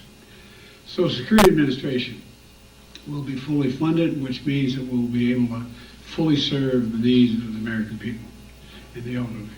But folks, the truth is we shouldn't be here in the first place. We shouldn't have gotten here in the first place. It's time to end governing by crisis and keep your word when you give it in the Congress. A few months ago, after a long negotiation between myself and the Republican Speaker of the House of Representatives, we came to agree on a budget agreement precisely to avoid a manufactured crisis that we just witnessed. But the last few days and weeks, extreme MAGA Republicans tried to walk away from that deal, voting for deep, drastic spending cuts from 30 to 80% that would have been devastating for millions of Americans. They failed again, and we stopped them. But I'm under no illusions that they'll be back again. You know, where I come from, when you make a deal and you give your word, you keep it. You give your word, you say, I'm going to do what I said I'm going to do, and you do it. You keep it. You keep your word. And I expect the Republican Speaker and Republicans in Congress to honor their word and keep the deal they made months ago when they tried to threaten us with almost international bankruptcy by not paying our debts. That includes comments made for fully funded services for our veterans and fully fund the needs and defense of our nation. You know, protect we have transformational investments we're already making to deal with the climate crisis. We are, protect Medicare's ability and power to negotiate lower prescription drug rates. We pay the highest prescription drug price in the world. We're finally making progress. Although the Speaker and an overwhelming majority of the Congress have steadfastly supported Ukraine to defend itself against the aggression and brutality of the Russians' attack on women and children, in addition to the military in Ukraine, there's no Ukraine funding in this agreement. Despite that, I did not believe we could let millions of Americans go through the pain of a government shutdown. But let's be... It's something that I meant to say to the European Union and to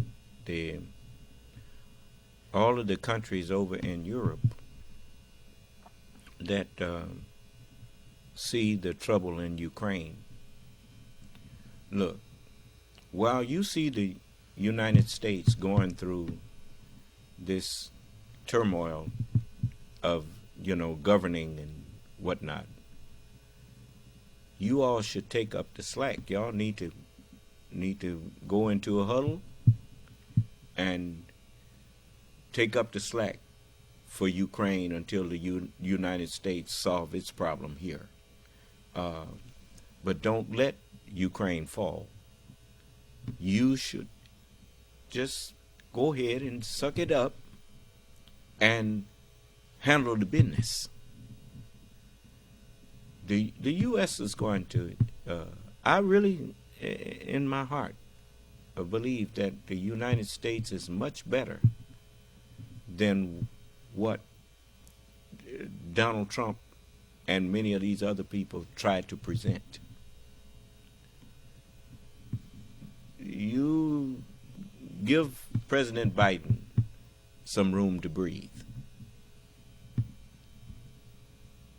The man has a good heart. The man has a good head on his shoulder. Give him room to breathe by taking up the slack in Ukraine for, a few months or so. Help Ukraine stand. And the benefits of helping them far outweighs any little inconvenience that you may feel from that.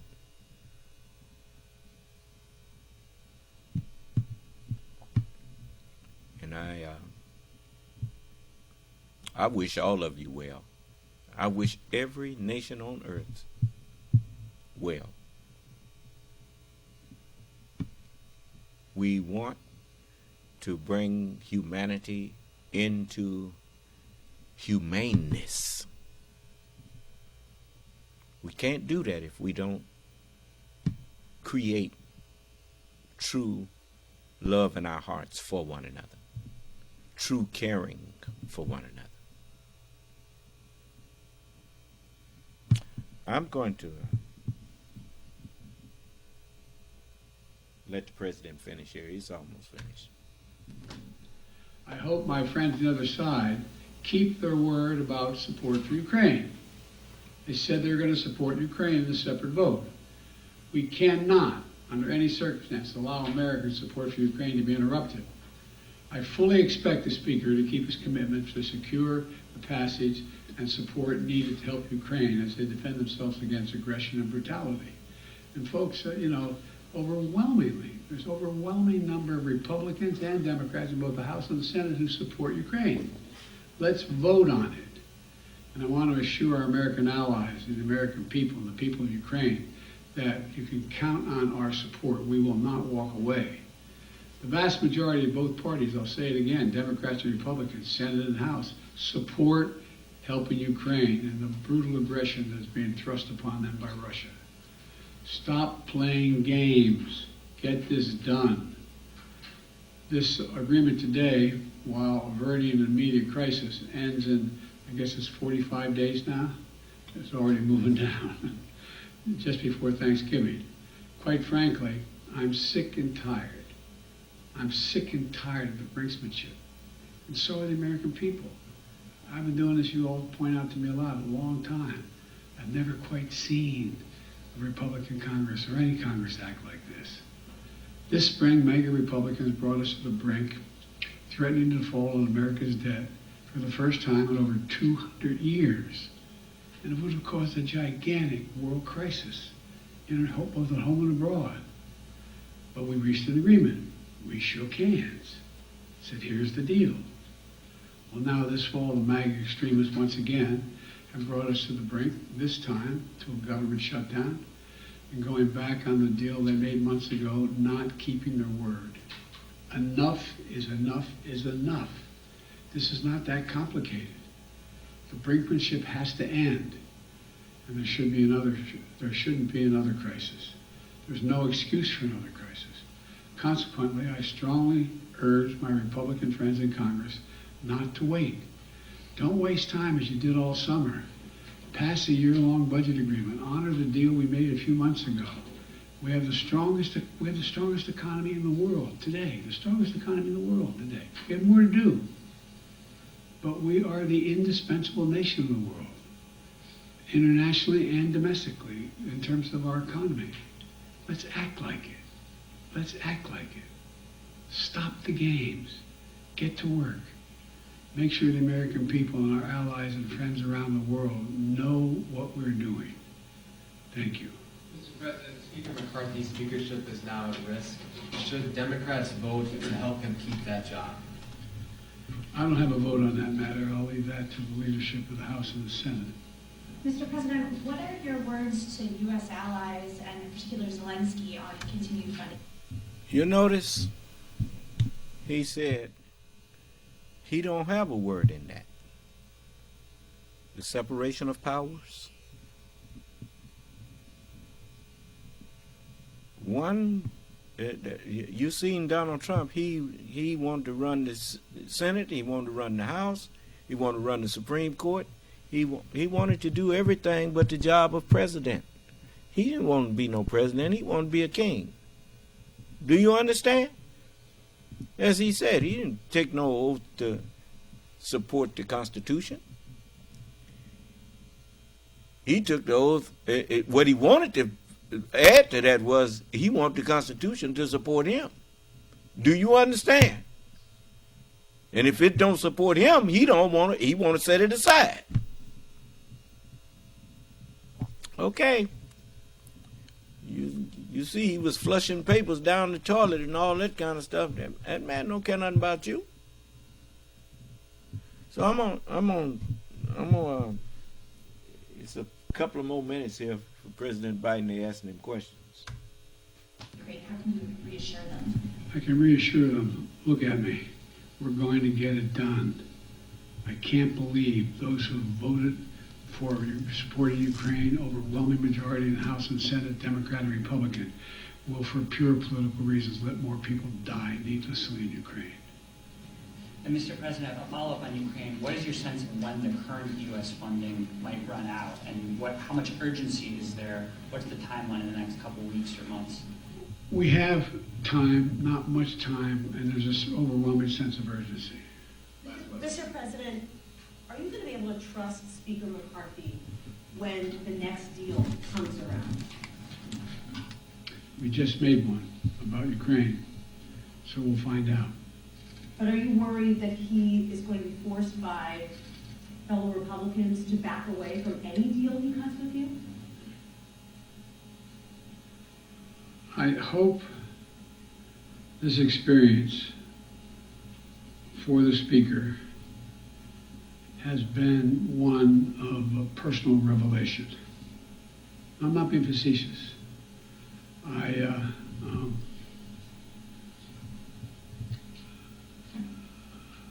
Anyway. Are you concerned about America's reputation on the world stage, given the level of brinksmanship we've seen this year? Based on the mega Republican report, yes. Based on what my administration is doing, no. Thank you. All presidents that are presidents are always concerned about America's reputation. It's just like with me and the new Nation of Islam.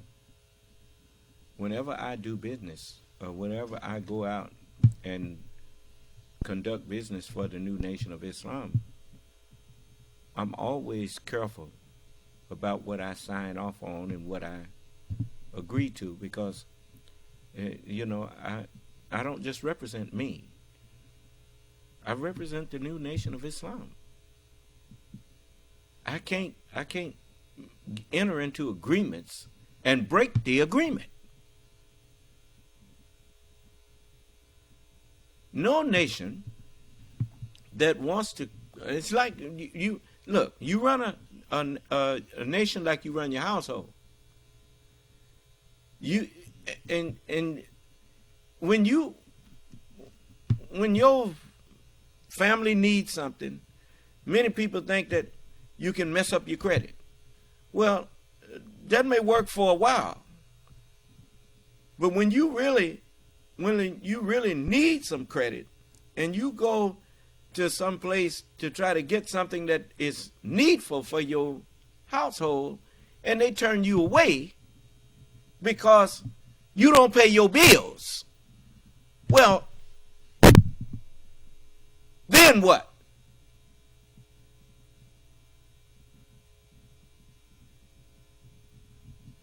No. You know, I want people to say, well, it's for the Muhammad's temple, it's for New Nation of Islam. Yeah, give it to them. That's what I want. Some of you know, you go places and you tell them I sent you, and they give it to you. Because they know I'm not no deadbeat. We are not a deadbeat nation. We are a baby nation. We are we are not mature. But on the way to maturity, we are not making enemies. We are building bridges.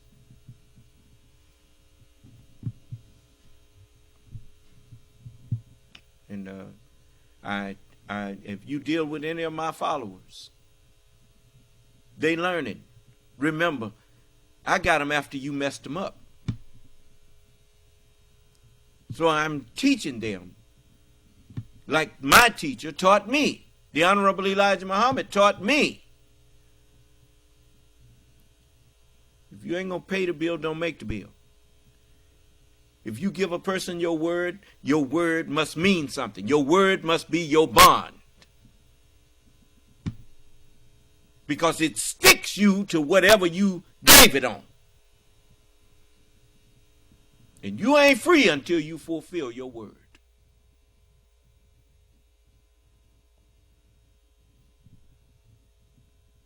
And don't be ready with an excuse when you gave your word. You keep it.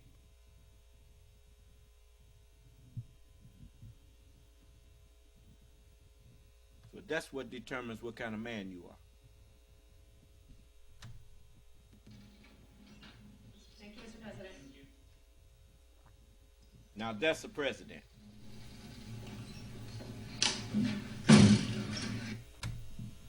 Now you just saw an example Today, I'd like to, of a real president. The voice.